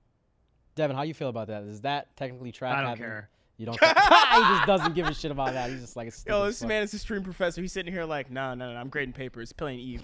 He's like, I gotta get ready for this motherfucking stream in a couple bit. Yeah. I think that kind of covers like everything. Yeah, we got. I mean, you guys literally covered everything. Yeah, I didn't get to like not even 20% of the Devin Nash questions, but we've been going for a minute anyway. Look, Devin, we have time. All right. I mean, matter of fact, I did have a question. Guys, I gotta say, I have to piss. All right, go ahead. Dignified. I'll take it. Very dignifiedly. You gonna walk off? I'm walking, bro. He's walking. I'm walking here.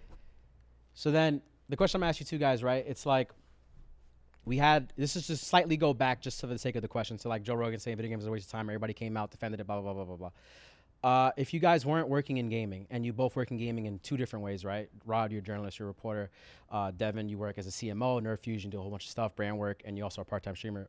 Would you guys not be? What else would you do besides this if this wasn't an option? Anyone Like live in an ashram and not engage with the internet or social media. What the fuck is an ashram? It's a place where you go and meditate with other monks and Oh, You really? and this monk detach shit. yourself. Dude. Detach yourself Green from tea the. ceremony? I'm a really devout Buddhist. Really? So Dude, like Devin, a practicing. Talk with Joe Rogan. What I should talk with Joe Rogan. Devin should talk with Hit Joe him I've with done the enough DMT. DMT. Like 100%. We could have that conversation, dude. Yeah, for sure. What about you, Slasher? Before I came to the world of video games, when you know it, I was in the metal scene. And the metal scene growing up for me was like, I loved not like popular metal, like new metal, like fuck that new metal pussy bullshit. Dude, I love that you're into metal, man. I like extreme black and death metal, which growing up was just as underground as esports. So I spent so much time trying to make like metal mainstream first, and then I decided, okay, this is actually going to be somehow this is harder than making esports mainstream. So like I used to write about metal. I used to go to like tons of festivals and shows and interview Opeth. bands. And yeah, I remember seeing Opeth in 2003, right after Damnation came out, and they played Demon of the Fall, and they played like all of fuck, what is the album on? Was it Orchid, I think? Yep.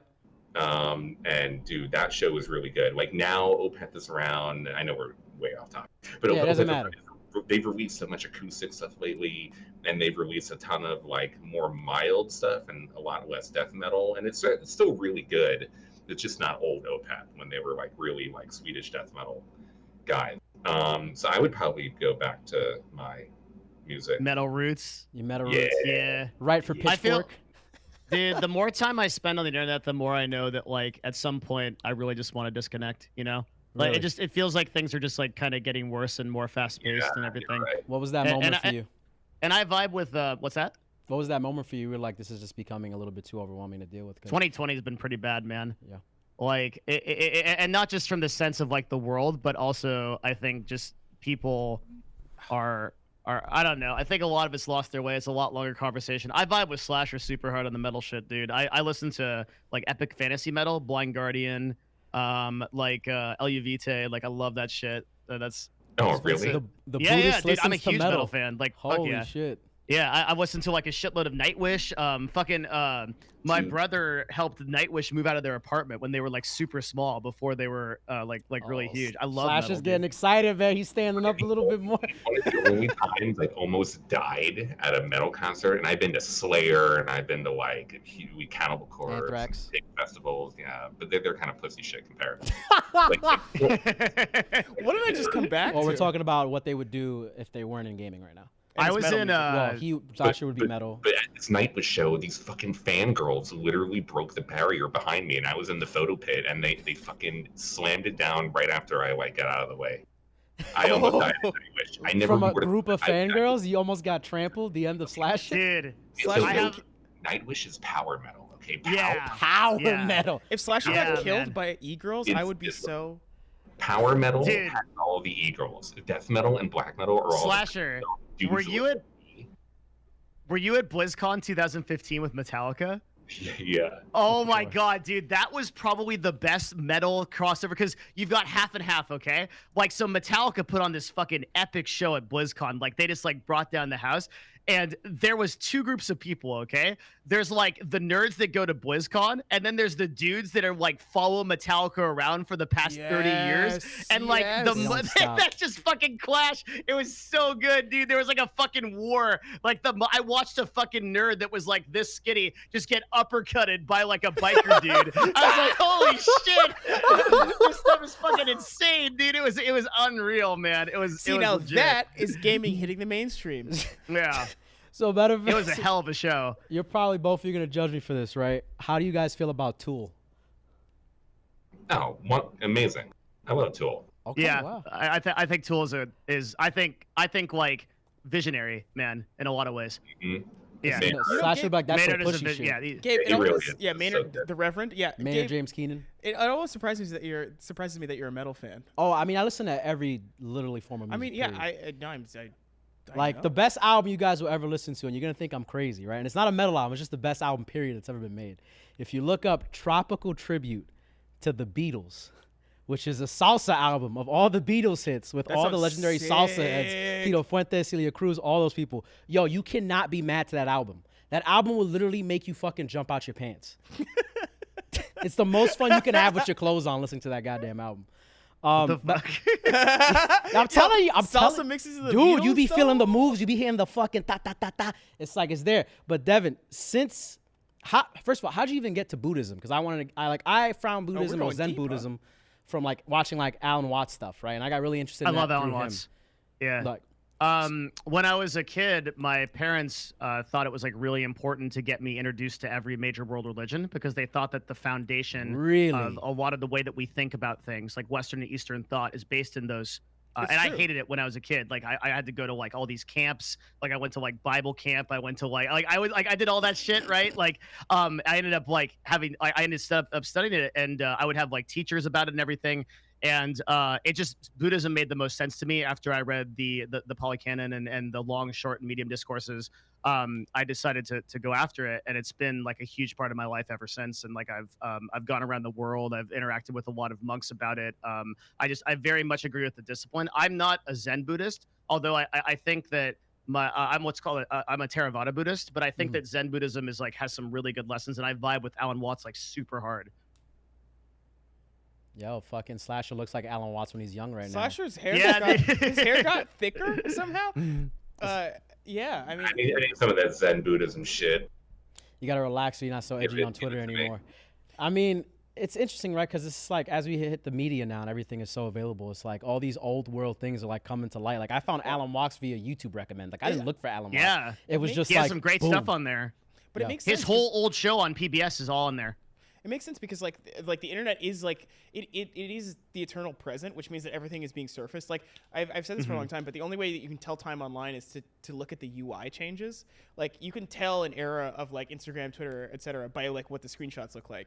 But it's funny because like it's the same phenomenon that surfaces like the same tweet every like 6 months is the same one that surfaces Alan Watts and the PBS show and like Zen Buddhism to a new generation of people. It's very fucking cool, man. Like I don't know. I mean, for all of the bad things in the world that are beamed into my eyes at like light speed 24/7, like there are some good things. Dude, the internet was for connecting people and sharing an information and learning information that you otherwise wouldn't be able to. And instead, That's what a Slasher do. It's not. virus isn't real. No, and it's not. 5G This caused it. is the problem with it. The And problem. QAnon is actually manipulating the country. So the problem is like people didn't think they didn't think about the ramifications of instant frictionless connection with other minds. Like that's the whole thing. And Devin's fucking gone. Of course, yeah, he's gonna get more Thai food. But no, but like seriously, it's like I the think he idea did. that like instantly frictionlessly connecting to other people would be a universal good is an insane thing to think. That is totally fucking crazy. I wish you like had to do mushrooms to get on the internet. Yeah, or any psychedelic. right? What? I just kidding. Yo, this man was like, hold up, what? Because like Some man, people want to like eliminate being anonymous. I just want people to do mushrooms to have an entry point. I just want before you're allowed to make that next YouTube comment, you have to take a cat. I just want Give people You yourself have a- to get an eighth real quick in your blood. I Of just want gold. people to care about each. I mean, it's like that's the other thing. It's like the architectures that we've built online do not incentivize you to care about other people or even think about other people. Yeah. Like when you leave a comment, when you like do any sort of posting, it's not incentivized to think about the other person as a human being. I watch a lot of anime, and I just finished Mob Psycho 100. Nice. And I was just like, oh, that whole thing is just about like how hard it is to be a good person in a world that's shitty. And I was like, damn, I relate. So yeah, I mean, I don't know. I think instant frictionless connection is a very, it's a difficult thing that we have been tasked with living with. We've only had like a fucking 20 years? less than 50. Yeah, it's like it's such an insanely short amount of it's time in so human short. history especially like considering that we were already fucked by like great cities and metropolises and stuff like that was already like a huge hit to the system, because if you read like too. Seth Godin, like reading and writing, that's like a whole nother thing too. Only but like kings if and you read like queens used to be able Seth to do Godin, like Tribes or any or Sapiens or any of those, it's like we like evolved to be in groups of like 120 to 150 people. And that's like a lot of the kind of crossover we have, like fear of public speaking, for example, right? Is like when the reason why most people have like an inherent fear of public speaking is like when you public spoke in the before age, right? Like you had to do it. You did it in front. You were justifying why you shouldn't get kicked out of a tribe and fucking die. Yeah. I mean, evolutionary psychology, and that's in your fucking genes. Those fucking exactly. That's in your amygdala, dude. So that those fear responses they come up, and it's like nowadays, like the amount of like unprecedented hate on the internet or negativity or like the news, the constant dopamine hits, all and like the fucking companies that are hiring people full time to get to just think about how you use these platforms and how you engage with it so that they can better like get you set up with that. It's crazy shit, man. It's really, really hard to deal with for a brain. I do have a question actually, and it's sort of related. It's not really related. It's sort of related. But like I have a related question. I've noticed like I mean there's a fetish among influencers and people who are very popular of saying like of the ideas of raising awareness and positivity, and I hate it so much, and I can articulate sort of why, but I'm curious to hear what your thoughts are on like the phenomenon of both raising awareness, positivity, and like the idea that you can do anything if you're passionate about it. Because those three things are linked, and they are maybe you can do anything if you're passionate. They're the reason. They're a lot of the reason that so many things are bad online. They're symptoms of the cause. I mean, it's just like everybody saw Booga won the World Cup last year, and I think they could be Fortnite pros too. It's a. But sorry, like, I'm curious. I'm curious to hear what you guys think. Since we have you captive here on our stream. I mean, they're so I mean, is your question like, what do we think about the fact that like you can set your mind to it, you can or the expectation that. Yeah, if you set your mind to something, you can accomplish it. No, I guess I'm salty about the concepts of like, about like the emptiness of raising awareness online, because especially in the context of like Black Lives Matter and like the whole there's a whole protest movement happening right now. There's like a new civil rights movement happening right now, and people are still posting black squares on Instagram, and I'm just like. So wait, do you mean like the raising awareness is empty? Like it's not actual? That's what you meant? Yes. Okay. And like the well, that's corporate awareness. It's like for every one of those, there was people that were actually putting themselves on the line and they were out there protesting 100%. and shit like that, or they were donating money and things like that. I think that the thing to remember back this because you're right, this does tie into our previous conversation. Culture moves very slowly. Culture moves very slowly. Like the idea of changing, like this is one of the things that I advocate for a lot is like women equality in gaming, which I think is one of our biggest problems. And like if you want that to change, or if you want like the BLM movement, I think as much as there was a little bit of that pandering to like, hey, like we like African Americans, we like black people too, like here's our black square, right? You also had people out on the streets like really fighting in an unprecedented way for it. And the only way that I was out on the streets, I was doing it, like I ran a stream about it. I went to Seattle Chop, right? Like I did like a live stream from there. Like I had the whole thing. Yeah. And like our corporation came behind it and everything. Like I think the only way to actually bring awareness to these issues is to discuss it. And like I would rather have who is not aware is my question. Like who is not aware? There are different levels of awareness, right? Okay, that's fair. And there's different levels of advocation. And I think what George Floyd did was really make people aware that there is a serious problem in this and a serious inequality in this country. You know what's actually I think the more interesting question re George Floyd is, you know, like I feel like a lot of this stuff is building on 2014 and Michael Brown and Ferguson, because that was the architecture. But like those Ferguson protests, they were mostly black, but like they happened, and now it's like there's something fucking changed, and I don't know what it is. I think it is the consistent evolution of the internet and social media. It was huge before, but now, you know, Twitter and Facebook and Instagram and now TikTok are bigger than like ever before. Like Twitter alone is massive comparatively to the days of Ferguson. So everything is amplified so much now. In terms of what people see. And I guess what I'm asking is like more subjective, which is like how did we make that shift? Like how did that shift happen where it's like it's now like it's more brand safe to say Black Lives Matter than it is to not. and that's like never been the case in American history before. That is so fucking new, and it is mind-boggling to me. Because the country is so divided right now. One, by the president, and two, just in general. It's not like it's just Trump, but the country has been generally divided like this for, it feels like, the last few presidents, 10, 20 years, especially just a lot of things happening that have made it this way. And it has just made a lot of people, especially given the circumstances, it has made the left, because, let's be real here, most people on the right or conservatives are not the ones supporting Black Lives Matter. So it has kind of some maybe united a lot of left or center people or people into human rights around this subject, given the context of Trump being in office and people just hating Republicans or whatever. And like all of the political ties are assisting the like actual effort, which is not inherently a political thing. Black people not being killed by the cops is not political. Of course, there is politics involved. But it's you're right. There's a correct set of politics here. Yes, it's just people's like, everything is related to politics in some way, but a lot of it becomes performative for even the people in Congress who are talking about XYZ issue, not because they care about what is happening, but much like companies want to make money, and people in Congress want to get elected again. And neither of those two things really mean that they care about the thing that they are saying. They just have to do it. They are like, right now, it is better business to support Black Lives Matter than it was before. Which is like, again, and this is the shift that I'm very interested in, because I think this actually, like, my theory is this is actually different.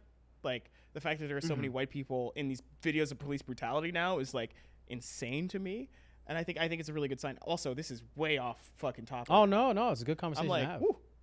But I don't know. I think I mean, Devin, I'm glad to hear that you went to the Chop and you're fucking. Devin was fucking out there, bro. Yeah, and your company. I was, it. Like, that's amazing. I was in tear gas. I was like the whole nine, dude. I went to protest every weekend in Seattle, like the whole fucking nine.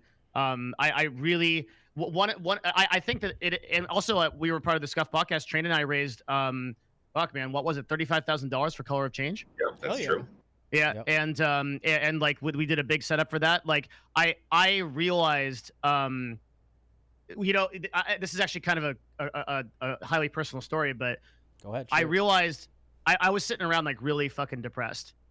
Because like at this point, like kind of like just after the George Floyd thing and COVID and everything, I was like, fuck, like the world is so fucked. And it's like, as one person, I just feel completely overwhelmed that I just have no ability to influence any of this. And then I realized, I'm like, fuck, all those other people are out there, every one of them. And like they don't necessarily have a platform like I do, or they like, it doesn't matter. Like they're out there, and it's like, fuck, if I do want to change anything, I have to be that one person that goes and does it. I can't be this doomer in my basement saying everything fucking sucks and just being another one of those number. And then when I actually came out and I started going to the protest every weekend, I started streaming it, I started talking about it, I felt so much better. I had so much more confidence because I actually felt like I was being a part of that change, no matter how small of a ripple in the pond I was. You know what's funny? I did a charity stream. I think we raised like $23,000. I'm like a nobody streamer, by the way. And like it was funny because like before the stream, my friend who like produced late night television for Colbert for like 10 years was just like, yo man, like this is it. This is our dumbass superpower. This is the one thing that we can do that other people can't do. And it's funny because there's a difference between like doing something like a charity stream and raising awareness. And it's funny because the line shifts very like, the line is very fluid. It feels like, I don't know. I mean, I don't know if I'm off base here, but it feels like the difference between posting something about raising awareness and like affecting somebody, and also the difference between like raising money for direct action is like very porous. I don't know. Well, I mean, people scrutinize what other people do very often. I mean, I've seen an entire thread of from Black streamers and creators that made like a thread about how certain streamers only raise awareness for like St. Jude's, and if they really cared about charity, they would give to local charities, which I think inherently isn't wrong. I do think people are like a bunch of things are happening. You do have companies and people who don't really care about the issue or who don't know about the issue, who are using it to be performative and to say and do things that they don't really know, or they're not really trying, Or or they're not really putting in the effort to try to make the change that is happening. And you have people that are trying to critique and nitpick what every other person and entity is doing. And if they don't do it perfectly in their eyes, they make it seem like you're not really part of the cause and you're not a real ally, and what you are doing is performative and it's not real. So you have people who are trying to be real who are being called performative, and you have companies that are definitely being performative, which people are taking as to be truly how they feel. Yeah, I do. Yeah, but I do feel like those. It's like that's sort of a minority of like in both senses, because I do. Yeah. But I see what you're saying. I think you're right. Yeah, I don't know, man. I just like I feel one of the things that I love about the internet is like stuff like this, like the conversations that we're having right now, for example, is something that like could not have happened before, right? Yeah. Mm-hmm. But it's just interesting because like I feel like I've spent my whole life online in a lot of ways, and I write about the internet for like professionally, like as a job, and it's just like I don't know. I find it very interesting to reflect on like what it's doing to us, because like I used to describe my job to people as like I talk about what the internet is doing, like what I'm doing to the internet as much as what it's doing to me, and I feel like that's sort of the place that we've gotten to as a whole. Like I think people are aware now of the stuff that the internet is doing to them. But anyway, Gabe. Oh, what? No, dude, I'm fucking fascinated. Dude, you on a fucking roll. No, I mean, I feel like I can't tell if I'm out of pocket or not because I can't see chat. Just to you. We're looking at you. I mean, I think that the question that came up to me when we were having this discussion a second ago was, you know, we were talking about how the outcome and the overwhelming support that came from the George Floyd movement was different from 2014 with everything that happened. You know, and I wanted to ask you and Devin and Slasher that as we just saw this moment just happen, what was the first moment for you guys when you use social media that made you go, oh shit, wow, this is like the thing that just like I actually have a story. Well, either one, if you guys want to go. I mean, no, like, and the story was like, so during this charity stream, we were raising money for this organization called Black and Pink, which is like it's an organization that is for prison abolition for like LGBTQ people. So like it does jail support for people like trans people in prison who have HIV, essentially. And we were raising money, and I'd emailed them like a few weeks before, being like, "Hey, can you guys get on Tiltify? We're trying to raise money for you." They didn't answer. We did the stream anyway. We raised money for them. The director of the organization got into chat and was just like, "Hey, just so you know, we're using the money that you guys are raising right now to bail people out of jail. Thank you." And like that is the coolest thing that has ever happened to me online. I was like, "Yo." You were using the money you raised to bail people out. I was just like, like you guys are doing it right now, like right here. Slash, you don't got nothing, bro? It's like, what? Dude, I feel like anything that I do is performative, even if I really do mean it. Like, I mean, I don't know. I've raised money for various charities and tried to. Wait, you feel that anything that you do online is performative or is looked at? No, everything I do in my life is performative. I don't actually know anything anymore. I mean, I think that's a cop out. I think that's not true. I think you believe things very deeply, and I think that because as a white guy you feel like you're not entitled to speak on these things, that you're not allowed to, which is not true. That is actually partially true. Yes, I find that white people should shut the fuck up more often in general. Cheers, when it bro. comes to white black things. Like there's always like white people like in the streets doing all stupid shit during these during a lot of the protests lately. It's like, what the fuck are you guys? Well, I mean, the other thing is like relax. It is good that they're there, and also, hey, if you're white and you're watching this and you're at a protest, please put your body in front of other black people, or like because the cops won't actually attack you. You'll be good. It's super fucked up that's actually that's actually like a thing. 100%. If you're a white dude, especially like. Yeah. Yeah, no, like in New York, it was kind of crazy because like we had all these protests happen on like NYPD is like it's like I think maybe the LAPD is like equal in size or even bigger. Yeah. How we've had all the change happening in New York City, like all the protests happening on people. I mean, like I know people who got hit with fucking tear gas to the face, riot shields. I know someone who was in that video where that car drove through. It was ridiculous. And it's crazy. We've upgraded from the protests to black vans rolling up. Straight up, yo, snatching people off the street. I didn't, Dog. dude. I was like, what? Like this is the situation we're in now. It's like, oh, now we have a was it? I forgot what they called it. What kind of warrant it was? It was some Doesn't matter. some weird snatch warrant. It was ridiculous. And then I remember earlier in the conversation when Devin was talking about we were talking about like how people were raised genetically, like not genetically, but like raised like to be in groups like 150, 120, Dunbar's number, et cetera, et cetera. We're not equipped to handle today at all. We're running on fucking old framework. I mean, old updates and shit.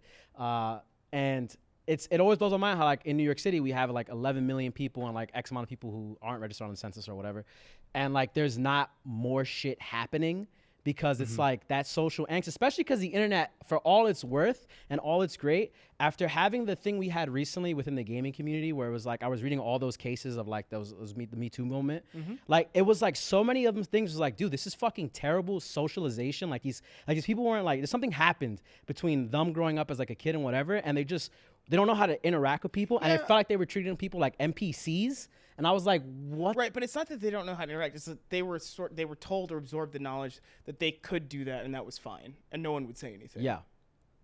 But you're obviously correct. But so it's like, it's interesting. Like I don't know how people are gonna. I don't. Maybe Devin has any thoughts on this because he's fucking massive brain. Like how do we deal with this when you have like people who are interacting with each other at scale they've never experienced before? Like what is the fucking not the cure, but like how do you inoculate yourself against that anxiety? Right, that public speaking thing. That's a real thing. I took a public speaking class in college. Really? Everybody in there could not speak. They were just like, like fucking stuck in time. Like I don't even know how to say my name and my favorite color.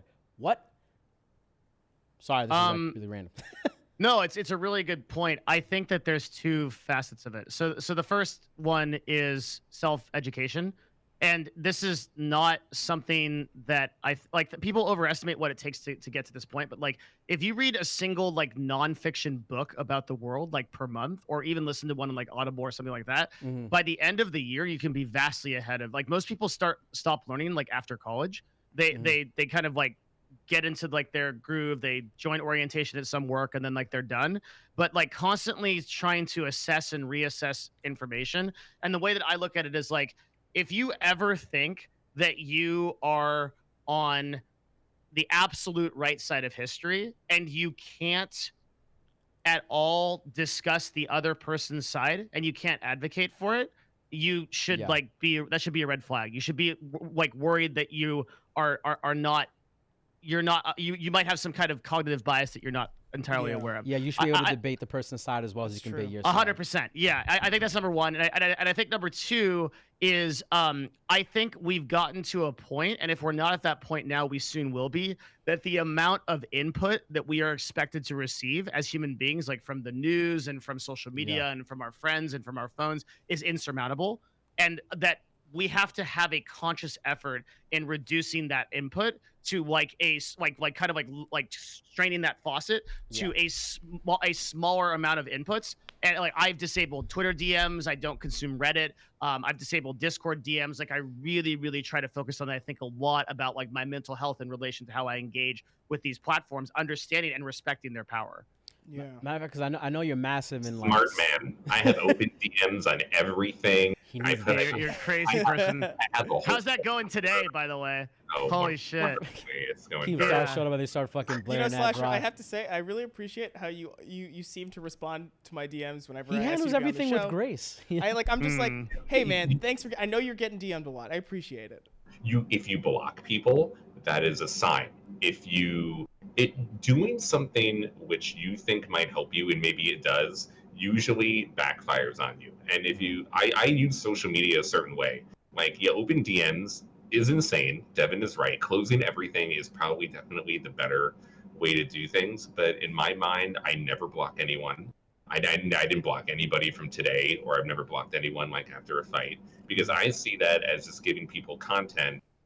Let people yell at you. I have hundreds of DMs today of people talking shit to me. It's fine. You can talk shit into the void. I won't read any of the things that you write to me. to DM me and to reply how much you hate me. Oh my God, a Slasher's YouTube video where he reads his DMs. And Oh I feel like God. if you start replying to people, sometimes I dunk on people. I do try. I dunk on some people, but I You try dunk to on people on in your replies, which I I really pick and appreciate. choose. I pick and choose a little bit of people, but generally, you just want to ignore everyone. Yeah. People on I the agree. internet have the memory of a goldfish 100%. when Yep. it comes to huge things. So even tiny things, it's not worth responding to most of the time. People will forget and move on to the new fucked up thing of this fucked up year and this fucked What's up the new planet. viral creator on TikTok of the week? Who said this week, et cetera, et cetera? The Joe Rogans of the week. Devin, another follow-up question for you based upon what we were talking about a second ago, because I know you're massive into fucking self-help. Like you're fucking you're in that shit. Like the fucking Please help Buddhist, me, Devin. the fucking green tea. Get Slasher's life in Yo, check. if we could do a self-help live online. The fucking green tea making session with Devin, the mastery. Slasher might already have hit an enlightenment, man. There might not be nothing I can teach. It's like He's hit enlightenment. I've hit my pocket beer. Like, cheers. so I'm gonna hit you with like the Tim Ferriss, Joe Rogan question, right? It's like, so what does your morning routine look like? Like, what do you do the minute you wake up? Because you have everything fucking muted, right? You don't look at your phone, or I'm assuming like No. Like, what is your process to Wait, what's your staying alarm? as calm? What's your alarm clock? So I typically roll out of bed about 12:30 p.m.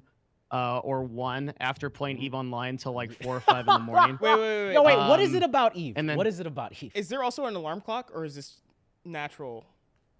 It's a no, I use an alarm clock and stuff if I have like meetings and things like that. Otherwise I just like, so here's the thing, okay? Cause I'm glad you guys brought this up. I think people are like expecting me, because I'm really big into this and I teach a lot about self-help. People are like, damn, like Devin Nash must get up at like 4:30 a.m. like up before the enemy. Why? Fucking like rolls out of The bad bed, does guys don't 100 sleep. Why jumping should jacks. I?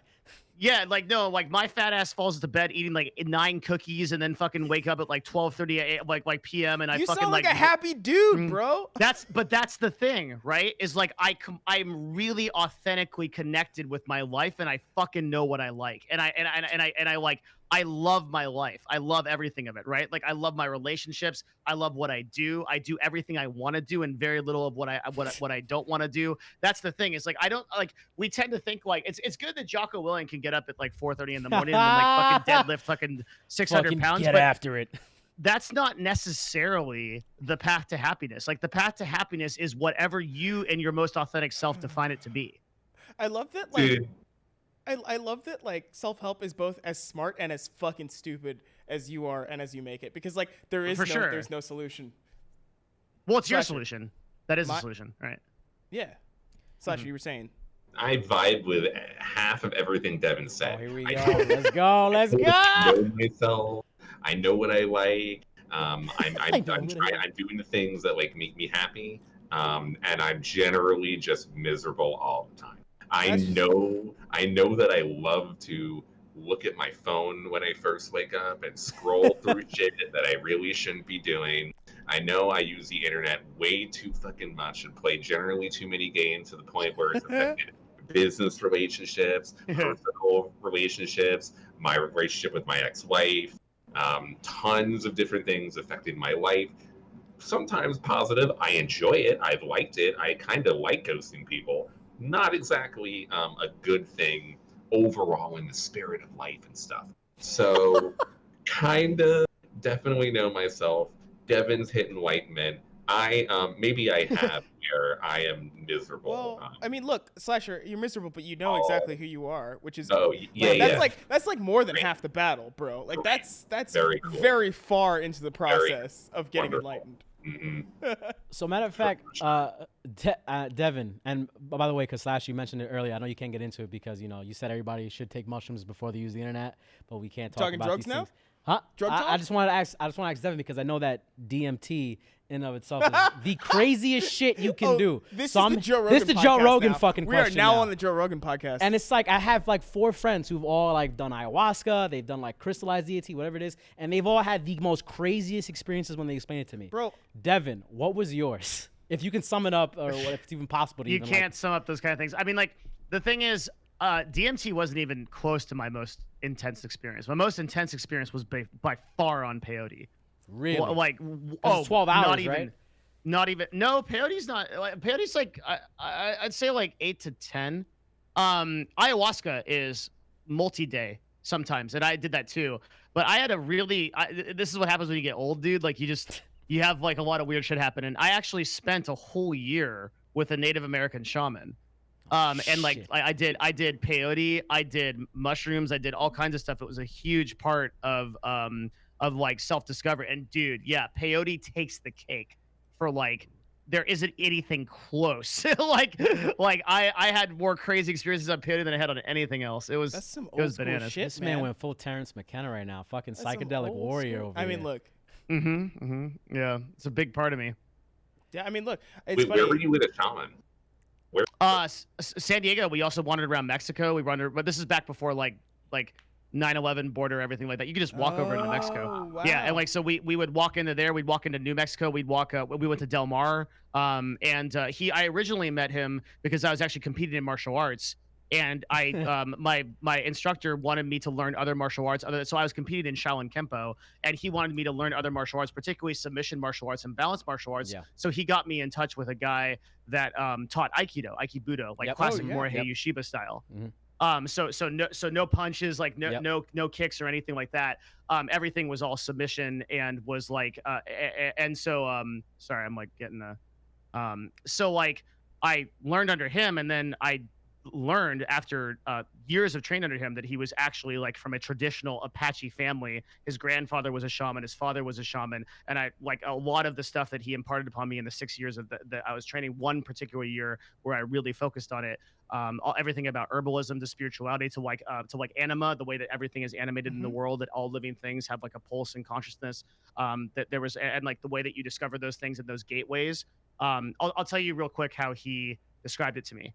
So he said, imagine you're born into a room with white walls and no windows. And the only thing you would ever know if you were born into this room was what's in it. And those are the only things you would be able to title or to label. He said, if you take psychedelics, you open the door to the next room. And he said, if you master the spirituality, you leave the house altogether. Bro. It's funny. There was that you said that makes me think of I forgot in what Stephen King novel where it's like the guy comes to a table and the dude's just like, all right, welcome back.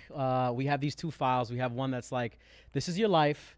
If you go through this door, you'll repeat your life again, but know that you've done it a million fucking times already. And then the other one is we just throw this file out and you walk through the other door. You know what the fuck is gonna happen. Is that the Dark Tower? It sounds like the Dark Tower. I think so. And it's the gunslinger shit. Like, it sounds which is like what you just said with the white room, and also me just bringing up that random fucking thought in general. It made me think. Do you guys recall your first fucking memory?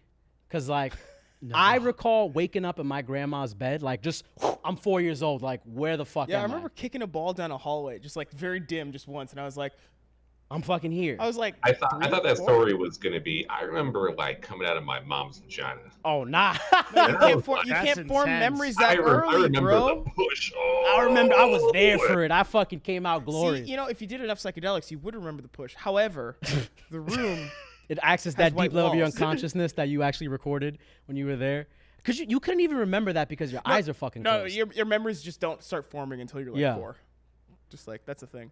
Do you guys have any of those that you recall like from like your? Bro, I don't even remember nothing what I ate to do. for lunch yesterday. Oh, yes. Shit. Yeah. Wait, but like, I do want to go back to I do want to go back to psychedelic because again, like it's funny because psychedelics are sort of a shorthand for like accessing a collective good. Do you know what I mean? It's like psychedelics are a shorthand for like caring about other people, caring about the environment, caring about yourself. Can be yes. And but I'm saying in conversation generally, like this is like it's like people who take it's sort of accepted that people who take psychedelics are like they understand themselves better. And I think it's very interesting that like that those specific class of drugs have achieved that sort of primacy as far as self-knowledge goes, because I think there are a lot of other ways to gain self-knowledge, and there are a lot of other like for sure valid ways to do it. But it's like I don't know, Devin. Your story just makes me it just makes me think a lot about my own like drug experiences and like it's just interesting. Go on. I think the reason why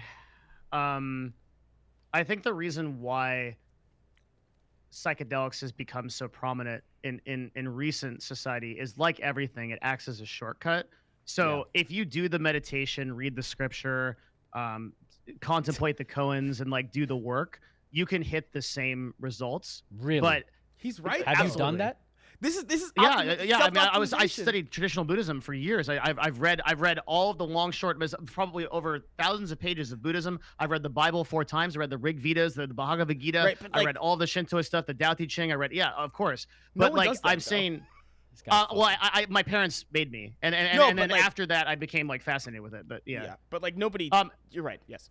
But what I'm saying is like so like but okay, so yeah, no one does that, but that was the path for thousands of years. If Yes. like if you wanted to do that, you became you were a scholar. You devoted yourself to the art, and you and shamans and people, even people all the way back till the tribal days. But recently in Eastern culture, in Hinduism and Buddhism, the monks that devoted themselves to this, they were exclusively focused for their entire life, depending on what you believe, multiple lives, on this idea of reaching that enlightened state. Mhm. And so so it's like we like everything else, we all want the shortcut out of everything in society. And psychedelics is one of those shortcuts, but it's at a great cost because if you try to get through that shortcut, you're missing a lot of stuff along the way, and a lot of people burn out and end up in way worse positions because they took that option. Gabe, have you ever done psychedelics? I cannot comment on camera. Okay. I have family. Guys, I gotta I actually Yeah. have to bounce. I'm really sorry. Dude, I already told you could just say I gotta fucking get out of here. No, anytime. no, Yeah. This is way over what we expected, and it's been fucking amazing. I thought it was gonna be 11:30. We're an hour over. I hope the talk was really helpful. Slasher, I very much enjoyed being on here with you as well, man. Yes, thank you, Devin, for being on here with me. It was a very, very enjoyable. You guys gotta go do scuff now, right? I don't know what's going on with Slasher, because I think I didn't do the guest list today because I was on this. So I don't know what's going on. I've been outclouded. You might have been outclouded right now. I've actually been outclouded by Moist Critical. Uh-oh. You've been Which outclouded, he bro. really does outcloud me, unfortunately. I mean, look, I don't believe in clout. Okay, It's not what? part of my.